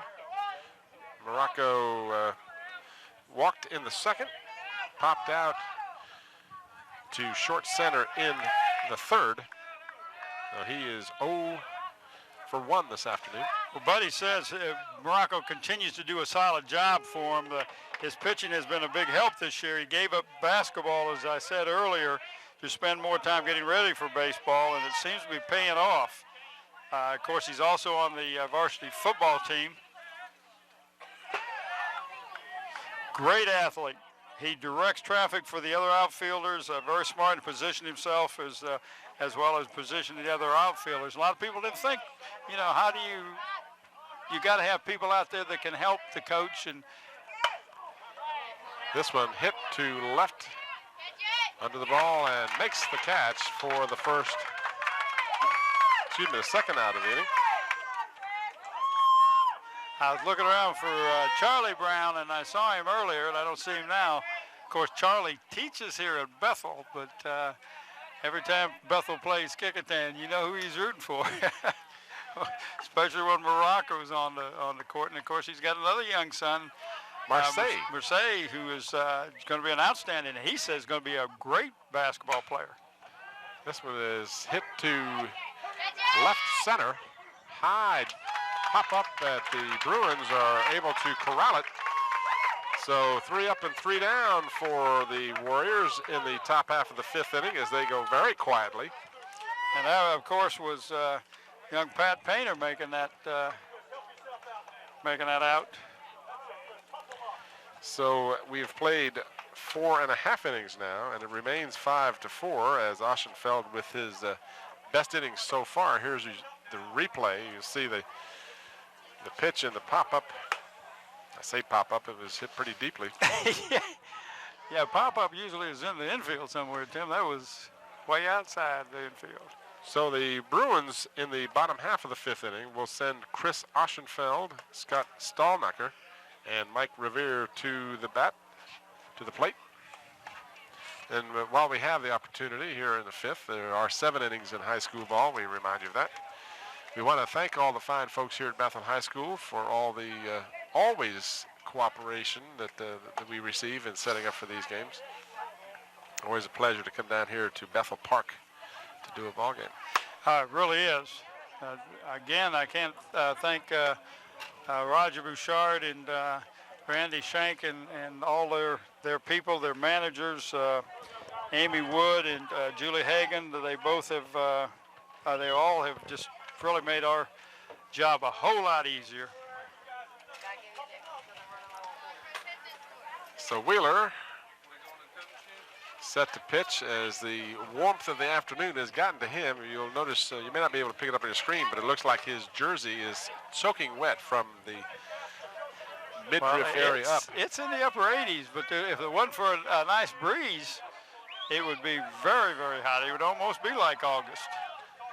So the pitcher against the pitcher, and Oschenfeld takes ball 1. Chris Oschenfeld walked in the first inning, had a single in the second. He is 1 for 1 on the afternoon. Takes low for a ball. And he's just a junior, Tim, and likes all sports. His batting .351 coming into today's game. Nice pitch by Wheeler right on the edge of the plate for a strike.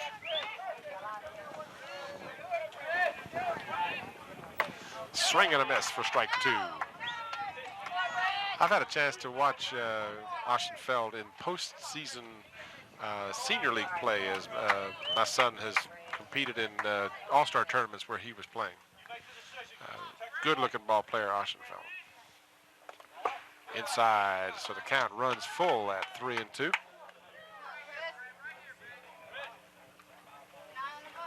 Had a tournament last summer up at Kecoughtan.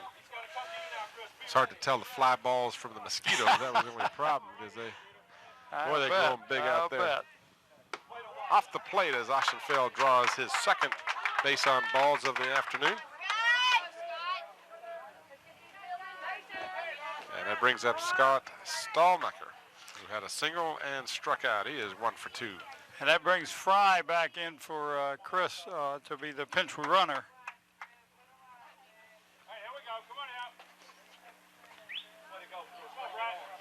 Stallnacher scored in the first inning. There's a good shot of Brett Wheeler. Pitch is high. Quick throw down to first is not in time. You know, I got to give some credit to our umpire crew this afternoon, too. Eddie Williams behind the plate and Ron Martin on the bases. Tough to call any game with just 2 umpires, and these guys have done a real good job, I think. Yes, they have. Swing and a miss on a high, hard one.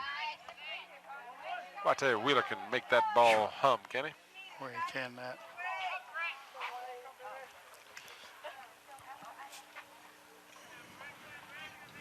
One and one the count. Nobody out here in the bottom half of the 5th. Quick throw to first, not in time. Wheeler's already shown that he has a good move to first as he was able to pick Marty Harney off of first earlier in the ballgame. Fouled down the right field line. As out of play. 1 and 2 now. As the Bruins trying to get some insurance runs, trying to advance that runner with nobody out. So Stallnacher with 2 strikes now, of course, will not likely be bunting. Batting .377, he's got a pretty good stick anyway. Yeah, that's strike 3, and I think he knew that. That was a fine looking. That was an excellent pitch. It looked like it's going to be high, and that broke right in there, right over the plate. Excellent pitch. So Mike Revere will be the batter now. Revere is 1 for 2. He singled and scored in the first inning and struck out in the third. Wheeler now 1, 2, 3, 4, 5, 6 Ks on the afternoon.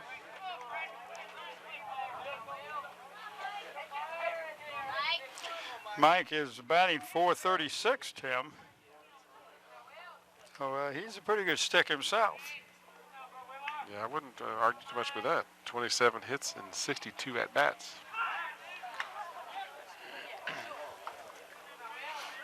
Has 4 doubles on the season. Has hit a couple of triples as well. Swing and a miss. The runner is going, and the ball gets away from the shortstop covering, and Fry is in easily at second. Well, that's what he's there for, to run. That's why they bring him in, as a pinch runner.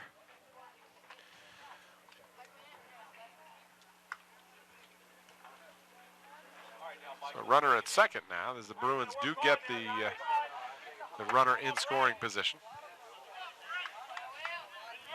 1 and 1 the count. Curveball jammed him, and he hit it sharply down the third baseline, foul.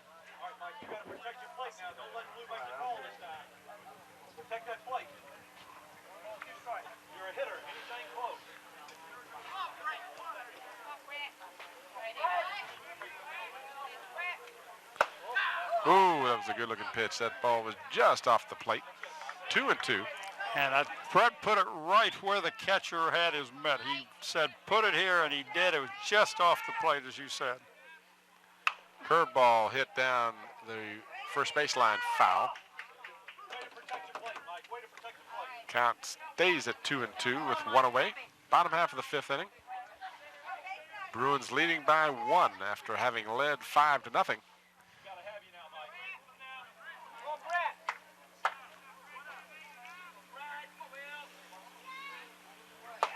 And Rivera goes down on strikes. So the second strikeout of the inning for Brett Wheeler brings up the third baseman, Marty Harney. And what has Marty done up to this point? Well, he is 1 for 2 this afternoon. Singled in the first, got picked off in the first, and then reached on an error in the third inning. He's batting .265, 13 hits, 49 times at the plate.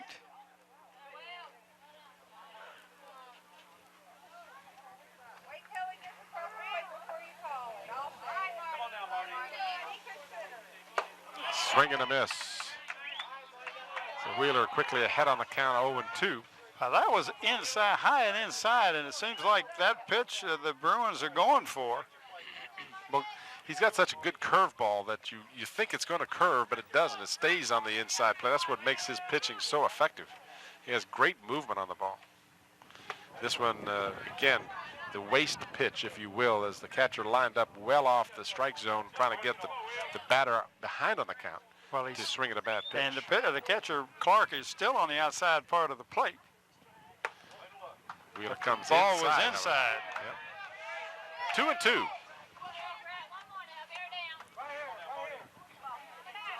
Runner on second.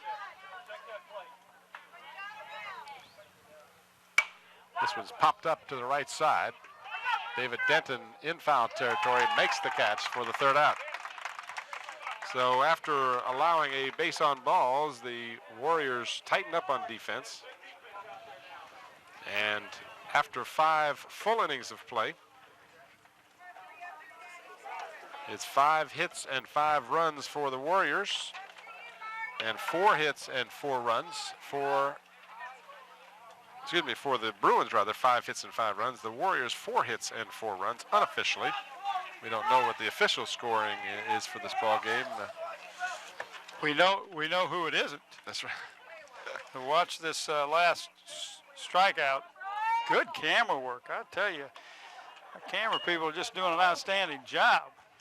Top half of the 6th inning will have for Kecoughtan the right fielder Steve Pavalate, and then the top of the order with Jacob Muski and Brett Wheeler, the scheduled batters. As the pitcher continues to be Oschenfeld for the Bruins, the starters are still in the ball game.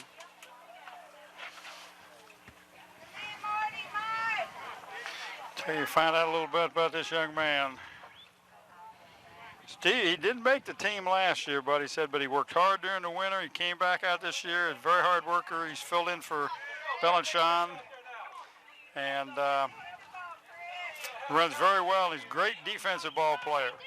There's one of our better players, too, with a guy up on the van. Not my favorite spot to be. Great job by our camera people. First pitch to Pablate is a little bit high and inside. Oschenfeld, the left-hander, winds and delivers, and this one's inside, too. So quickly behind on the count, 0-2. Excuse me, 2-0, rather.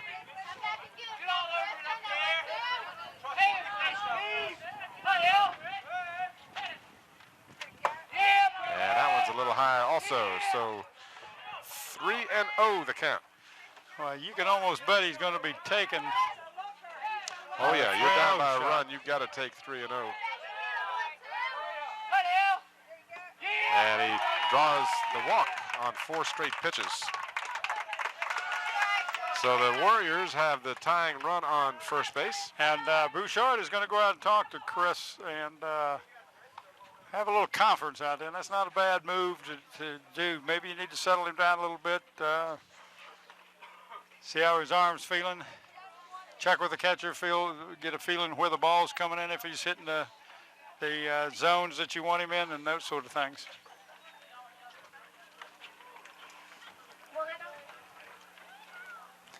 Cal's trying to give you a hot dog, Tim. I'd love one, but right now I'm going to hold off. Just as soon as we took a bite, something would happen. Well, Eddie Williams, the plate umpire, has made his way out to the mound and said, all right, you guys had a chance to talk about what everybody's doing after the game. Now let's get this one on. Well, this has been a really fast game, Tim. It's only about a little over an hour and a half in length. And we're already in the sixth inning. Top of the sixth. So Muski steps in. He struck out in the first, doubled in the third, and walked in the fourth. So he's 1 for 2 on the afternoon. And he takes the first pitch outside by Oschenfeld. Runner at first, the tying run. Nobody out. Warriors have never led in this ball game. Joined us late. The Warriors fell behind 4-0 in the first inning. 5-0 after 2. But ever since, the Warriors have put some runs on the board, and Brett Wheeler has tightened down. I've seen Wheeler pitch a couple times this year, and both other occasions he had slow starts. So he tends to be a little slow start and gives up a lot of times. If he gives up anything, it's early in the ball game. Yeah, that was a good pitch on the outside corner that time to Jacob Muski. 2 balls and a strike. Muski shows bunt, pulls it back on the high and outside pitch. 3-1. Tying run on first base. Top of the sixth. They play 7 innings in high school ball. And this one's a little bit high, so Oschenfeld has given passes to the first 2 batters here in the 6th inning. And that'll bring up Brett Wheeler, and this is going to be a second trip to the mound. And then we may see somebody come in. Yep. So Chris Oschenfeld will leave after pitching a very fine ball game. And that'll bring in Mike Revere. Mike Revere, Tim, and this is what he's done pitching this year. They bringing him off. He was playing shortstop, and let's see who they bring in. Yeah, he's done real well here. He's pitched in 6 games. He has 2 complete games, 35 and a third innings, an ERA of 1.78. Yeah, that's not a bad guy to bring in. There's some cute little dogs out there. Let me get some Dalmatians and all kinds of kids in the stands. This is a fun afternoon out at Bethel Park. And Mike Revere is a 3-1 on the season. He has registered 28 strikeouts while giving up 15 bases on balls, 9 earned runs in the total of 35 and a third innings, giving up 23 runs all total and 28 hits. So he's a pretty good pitcher in his own right. Well, we're going to have Castle, number 16, is going to be at third. And Harney's moved over to short. And Harney's moved over to short. Find a little bit about Castle. He's only batting 185. He didn't see what else I got for him. Could be pronounced Cassell, too. I'm not sure. Well, let's go with Cassell. I like that sound better. He's an 11th grader. He plans to go to Tech and play baseball, and he's also interested in music. So the batter will be the pitcher, Brett Wheeler. Runners at first and second. Nobody out here in the top of the sixth.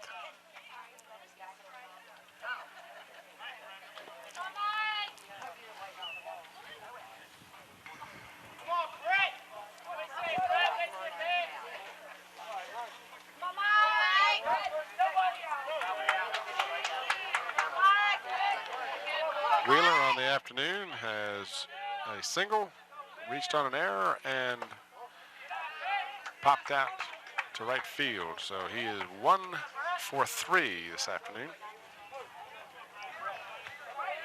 Can truly help his own cause here. Yes, he can.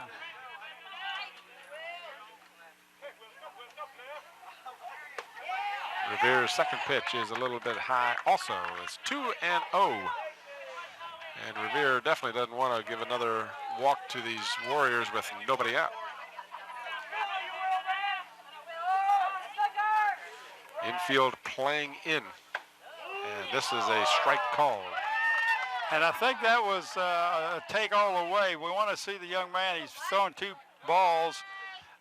They want to see if he could get it across the plate, put the pressure on him, and now Brett will be ready. And you notice he stands a little further up in the batting box than most of the players will get really to the back. Does. And an interesting situation there is Wheeler turned around and showed bunt on the attempted pickoff at second, or at least the fake pickoff. So that's an interesting situation. Of course, I think the Bruins are playing bunt all the way. They're expecting him to try and advance the runners. He turns around and does bunt a nice bunt down the third baseline, and that'll be a base hit. Oh, what an excellent bunt. Whoa. I mean, that's how the coach diagrams that play. So the bases are loaded as Wheeler will come out of the ball game in favor of a pinch runner. That's number 1, John Hatt. Also, Tim, you'll notice that we've got young Mr. Denton is the batter. Tell you a little bit about John Hatt. He runs well. He's been the runner for our pitchers all season. He'll be ready to move into the infield next season. He's just a junior. Pitch gets away from the catcher, but he's able to track it down before the runners can advance. Of course, with the bases loaded like this, the Warriors trailing by a run want to be a little conservative here. They don't want to blow what could be a big inning for them. But Revere now behind on the count with the bases loaded has to come across with a strike, and Denton, as we've talked about already, is a fine batter. So you don't want to get behind on him, and that's what's happened. He's a 455, Tim. Yeah. Not an enviable position for Revere to be in. Swing and a miss on a good-looking fastball from Mike Revere. And young Mr. David Denton was going for all the marbles on that one. Well, he has hit 6 dingers this season. And I don't know if he's got any grand slams in his arsenal, but this one is outside, so Revere now in jeopardy of walking in the tying run.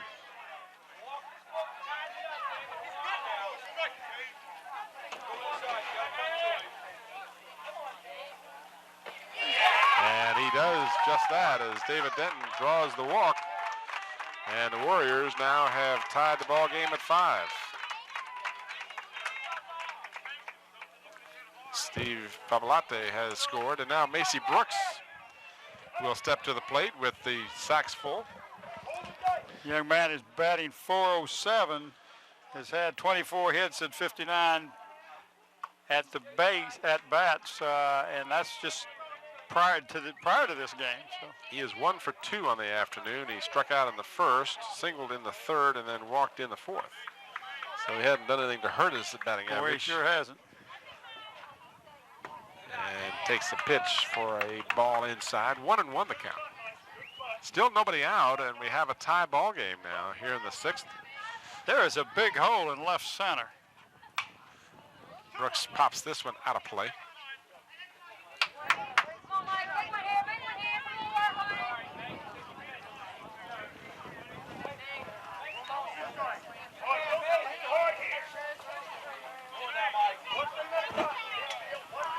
So Revere now with at least the advantage in the count. 1 ball, 2 strikes. Bases loaded, nobody out. This one hits sharply up the middle between Revere's legs into center field. 2 runs will score. Muski will score along with Hatt. Now Denton goes down and stays at second. So the Warriors have scored 3 here in the top of the 6th, and now lead for the first time in the ball game by the score of 7-5. This Arredondo batting .367. You go for the batting, the top 5, 298, 373, 455, 407, 367. That's a tough 5 batters to face. Like murderer's row. Wow.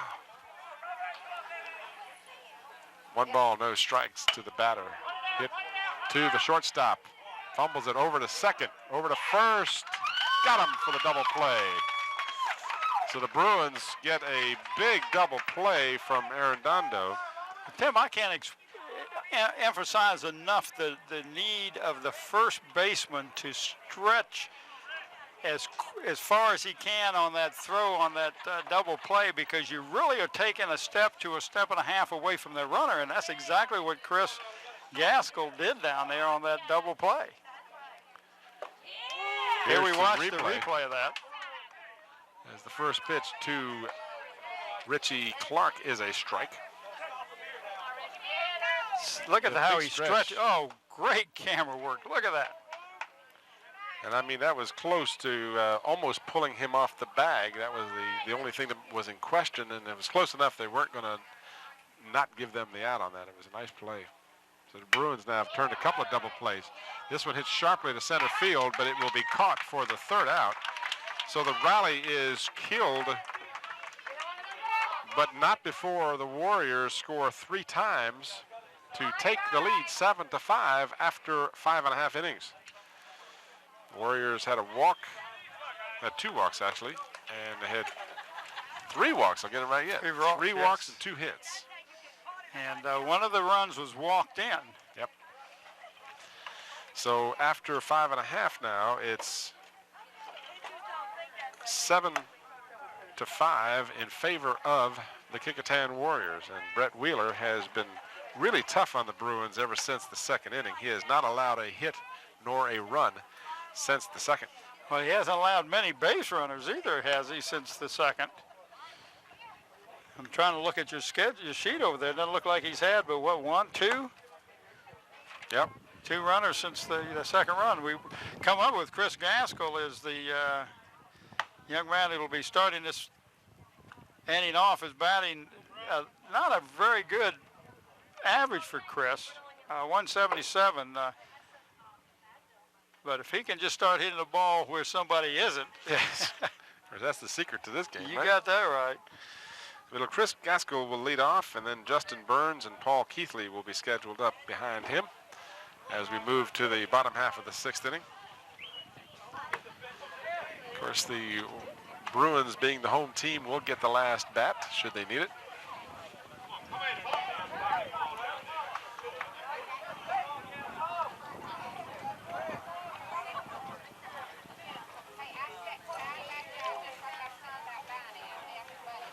Four runs in the first by the Bruins, 1 in the second. And second in the third, fourth, and fifth, it has been a shutdown time. They had 1 base runner during that time.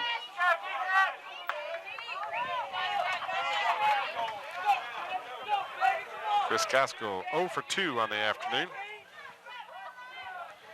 The saying goes, he's due. He's due.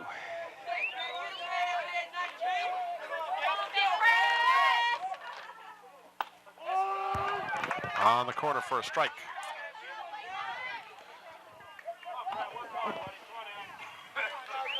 Chris kind of showed the umpire where he thought the ball went. He wasn't in agreement with it, was it? No. Good shot right there. When you throw that big bender, though, you know, it's hard to tell exactly where that ball is. And I mean, Wheeler has 2 really fine pitches, and he may have more. I don't mean to slight him, but 2 that are really outstanding. He's got a great-looking fastball, and he's got a curveball that just breaks right off the table. That was the waist pitch. That's the one where the catcher lines up well off the plate and hopes that the batter will go for it. Trying to make it just close enough where the batter can hardly afford not to.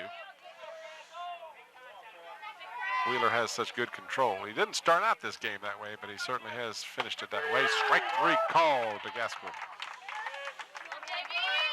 So Chris is a 2 strikeout victim to Wheeler this afternoon, and Wheeler has 3, 4, 5, 6, 7, 8 Ks now. And Justin Burns steps to the plate. He is 0 for 2, grounded out in the second, struck out in the third.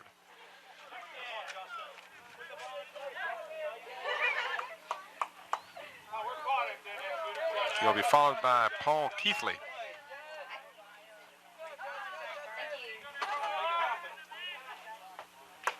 Swing and a miss. Actually, the umpire ruled a foul tip on that play.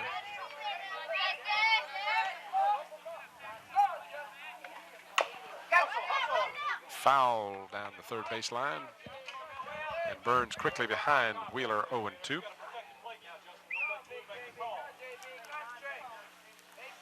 Young Mr. Burns is batting .200 for the Bruins.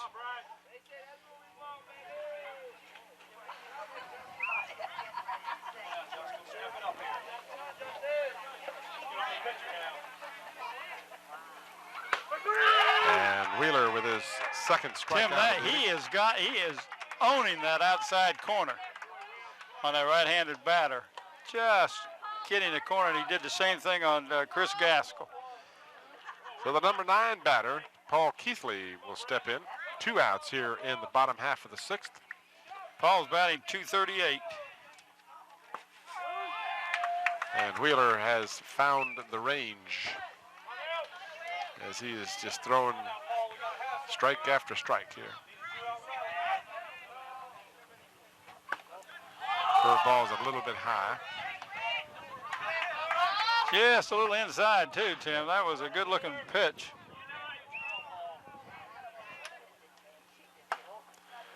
I think that's that. Might be a forkball. It breaks away from the batter. It's a slider or forkball. I'm not sure which, but that's a mean pitch too. So Keithley runs the count to 3-1 as Wheeler gets behind on the count. And he'll lose him. So Paul Keithley will get the base on balls, and that'll bring up the top of the order, Alfred Terrell. And I'm not picking on him when I call him a munchkin. That's the name that Kozlowski named his little defensive backs, were the munchkins and his wide receivers. They were small, but doesn't mean that they didn't have big hearts. As shown, these young men came up big when it counted in the ball game up at Richmond Stadium with a little bit of wind chill. It had to be below 0 somewhere. I don't know how far it was with the wind chill, but one of the nastiest weather games I've ever done. I mean, it was absolutely raw. And to the Bethel fans' credit, they were there in force. Yeah, they were that. They had more Bethel fans there than Huguenot, which is in Richmond, had. Yep, they sure did. Strike call. Terrell struck out in the first, reached on an error in the second and scored. Then he grounded out in the third and the fourth. So he is 0 for 4 on the afternoon. And he quickly falls behind on the count. He can't believe it, as a matter of fact. He looked around at the umpire and said, "I don't believe it." 1 ball, 2 strikes.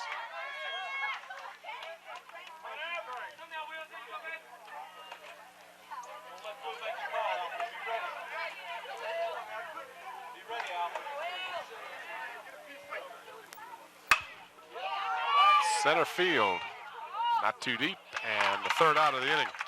Morocco Brown. So we've played 6 complete innings. The Warriors have taken the lead 7-5. That's a lot of mustard on that last pitch. That was what I was saying. Here we go as one of the Kecoughtan fans here at the Bruin Park as we watch this last play by Alfred Terrell at deep center as Morocco Brown comes up with the third out. And I'll probably have to do a lot of talking now since Tim is getting a hot dog. Oh, no. I was talking about how much mustard was on that last pitch. Great, thank you. This good salesman behind me here. Yeah.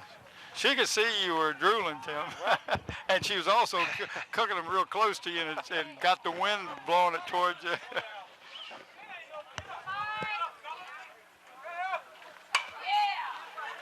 What's a ball game without a hot dog, though, you know? There you go. Morocco Brown, young man we're very familiar with.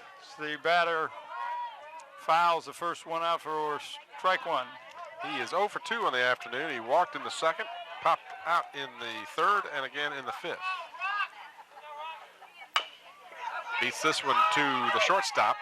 Harney, long throw and a high throw, but it's a out nonetheless. Well, that's a tough thing to do because that is one of those where you've got to stretch for the ball but keep your foot on the bag. And that's exactly what Chris Gaskell did. Third baseman Pat Painter is the batter. Here you see the replay. And Painter singles sharply to left field as you watch the replay of that last out prior to that. But Painter tattooed the ball to left field for a single.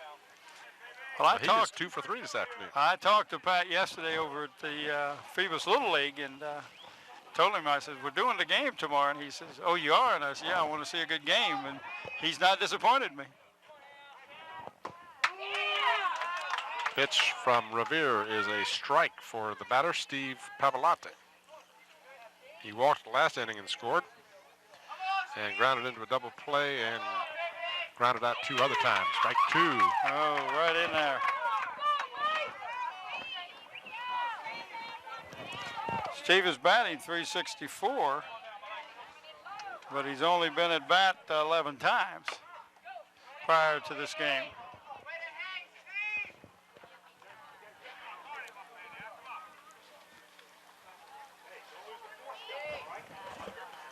They'll never compete with the hot sausage at Darling Stadium, but after 2 hours of smelling those things back there, I could take it no longer, Bob. Weakness, Tim.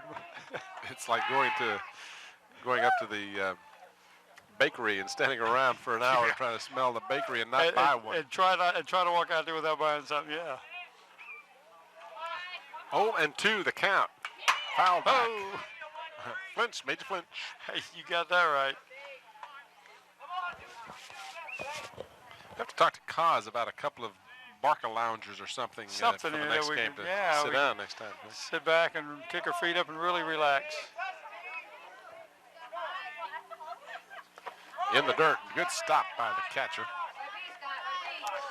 Nice play. That's Stallnaker, Scott Stallnaker. Did a great job. Nacker? Stallnaker? Stallnaker. Just a little low, I guess. And 2 and 2. If you can look out in left field and you can see that pickup truck sitting out there and the big guy sitting on the right-hand side, that's Scott's daddy. Oh, okay. That's Robert, or Bob. Had a hip replaced, and I told him he's a poor man, Bo Jackson. Count is full. Quick throw over to first, and they got him. So the runner, Painter, is picked off of first.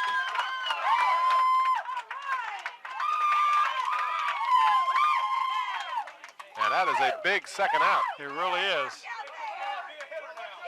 Now Revere with the count full. Strike 3 call. So a strong finish as the Warriors got a runner, but had him picked off. There you saw the replay, or at least the very end of that replay. So with that in mind, we move now to the bottom half of the 7th. The Warriors leading by 2.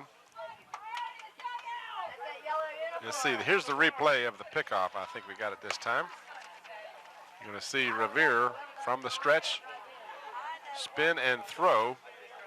Excellent, excellent camera work. I just, and I want to say something. Baseball that many times. I'll tell you something about our camera work too. Our people are using 3 cameras in less than ideal situations. They've got to take what they can get. The big boys got high altitudes and lenses that are 1,000 to 1, stuff like this. But our crew does a great job of covering this game with 3 cameras. It's not an easy task, and even the smaller network crews or non-affiliates, if you will, have 6 and 7 cameras. So. And are very envious of our people. Good job as always, our director Scotty Bowers today.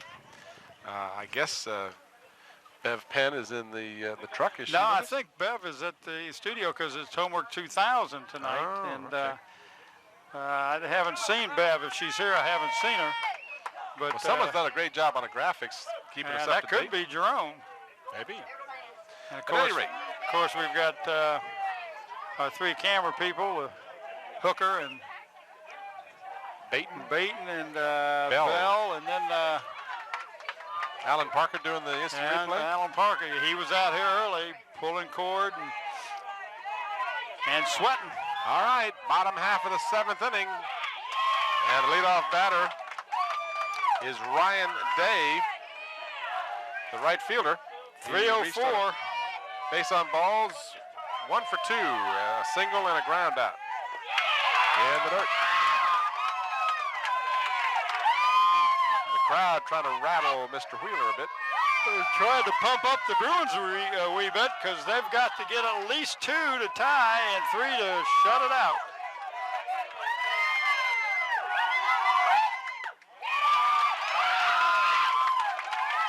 On the count 3-0 to Ryan Day. Due up after him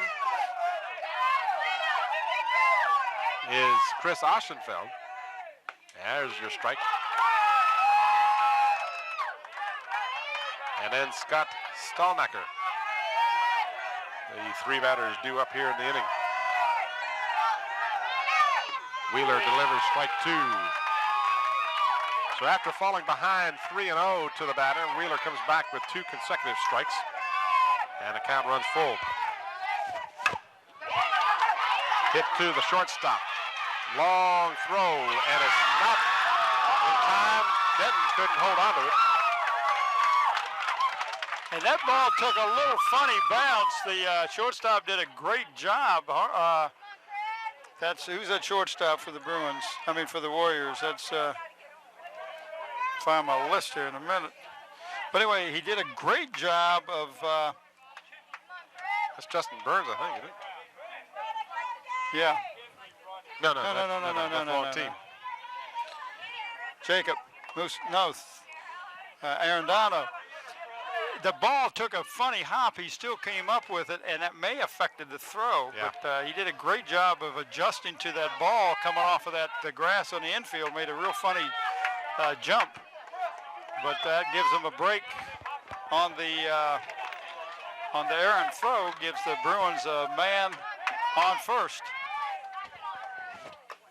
Swing and a miss to Oschenfeld as the Bruins have the tying run at home plate. Actually, he did get a piece of the ball that time, Tim. It was a foul tip.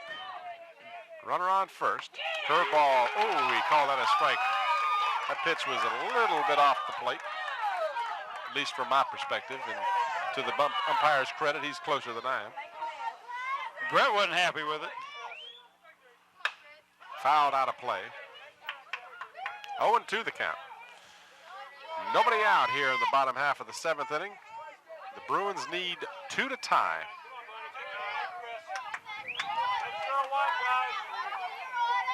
Wheeler looking for his 10th victory of the season. And the Warriors trying to keep that perfect season intact as they are 16-0. Got 1 game remaining this coming Friday.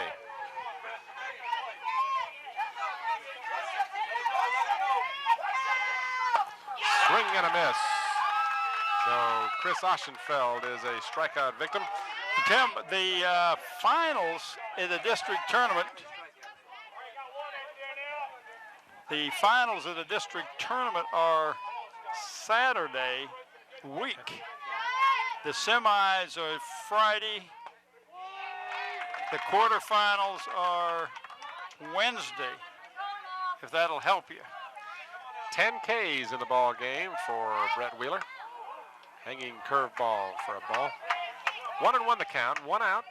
Runner on first. Batter is Scott Stallnacker, the catcher. Swing and a miss. Stallnacker has a single and 2 strikeouts, 1 for 3 on the afternoon. Good look at Brett Wheeler.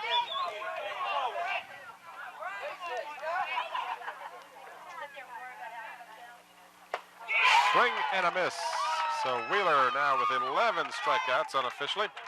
And the last hope for the Bruins will be Mike Revere, who has struck out twice and doubled 1 for 3. And he's batting .436, Tim. Came in from shortstop to pick up the pitching duties when the Warriors went ahead. I tell you, you can look at Brett Wheeler. He's working fast. He has worked fast all game, but he feels that he can shut this thing out real quick. Revere hits it deep to left field, but the ball is caught for the 3rd out of the ball game. So the Kecoughtan Warriors dodge a big bullet as the Bruins led 5-0 after 2 innings. But they never gave up, the Bruins, or rather the Warriors did. And they battled their way back, and ultimately with a 3-run burst in the bottom half of the 6th inning, took the 7-5 lead, and Brett Wheeler will improve his record to 10-0 on the season. The Bruins fall to 9-8 as a team, while Kecoughtan moves to 17-0 with a single game remaining this coming Friday. And we encourage you to support both of these teams and all of the Peninsula District teams. Get out there and watch a high school baseball game. It's a good, fun afternoon. And you know what? The price is right, Bob, because they don't even charge you to get in. The only thing they charge you for is the hot dog. And it's not bad. And they're good, aren't they? Yes, they are. All right, the final wrap-up here. The Bruins led 5-0, but couldn't hold the lead as Brett Wheeler shut them down over the last 5 innings.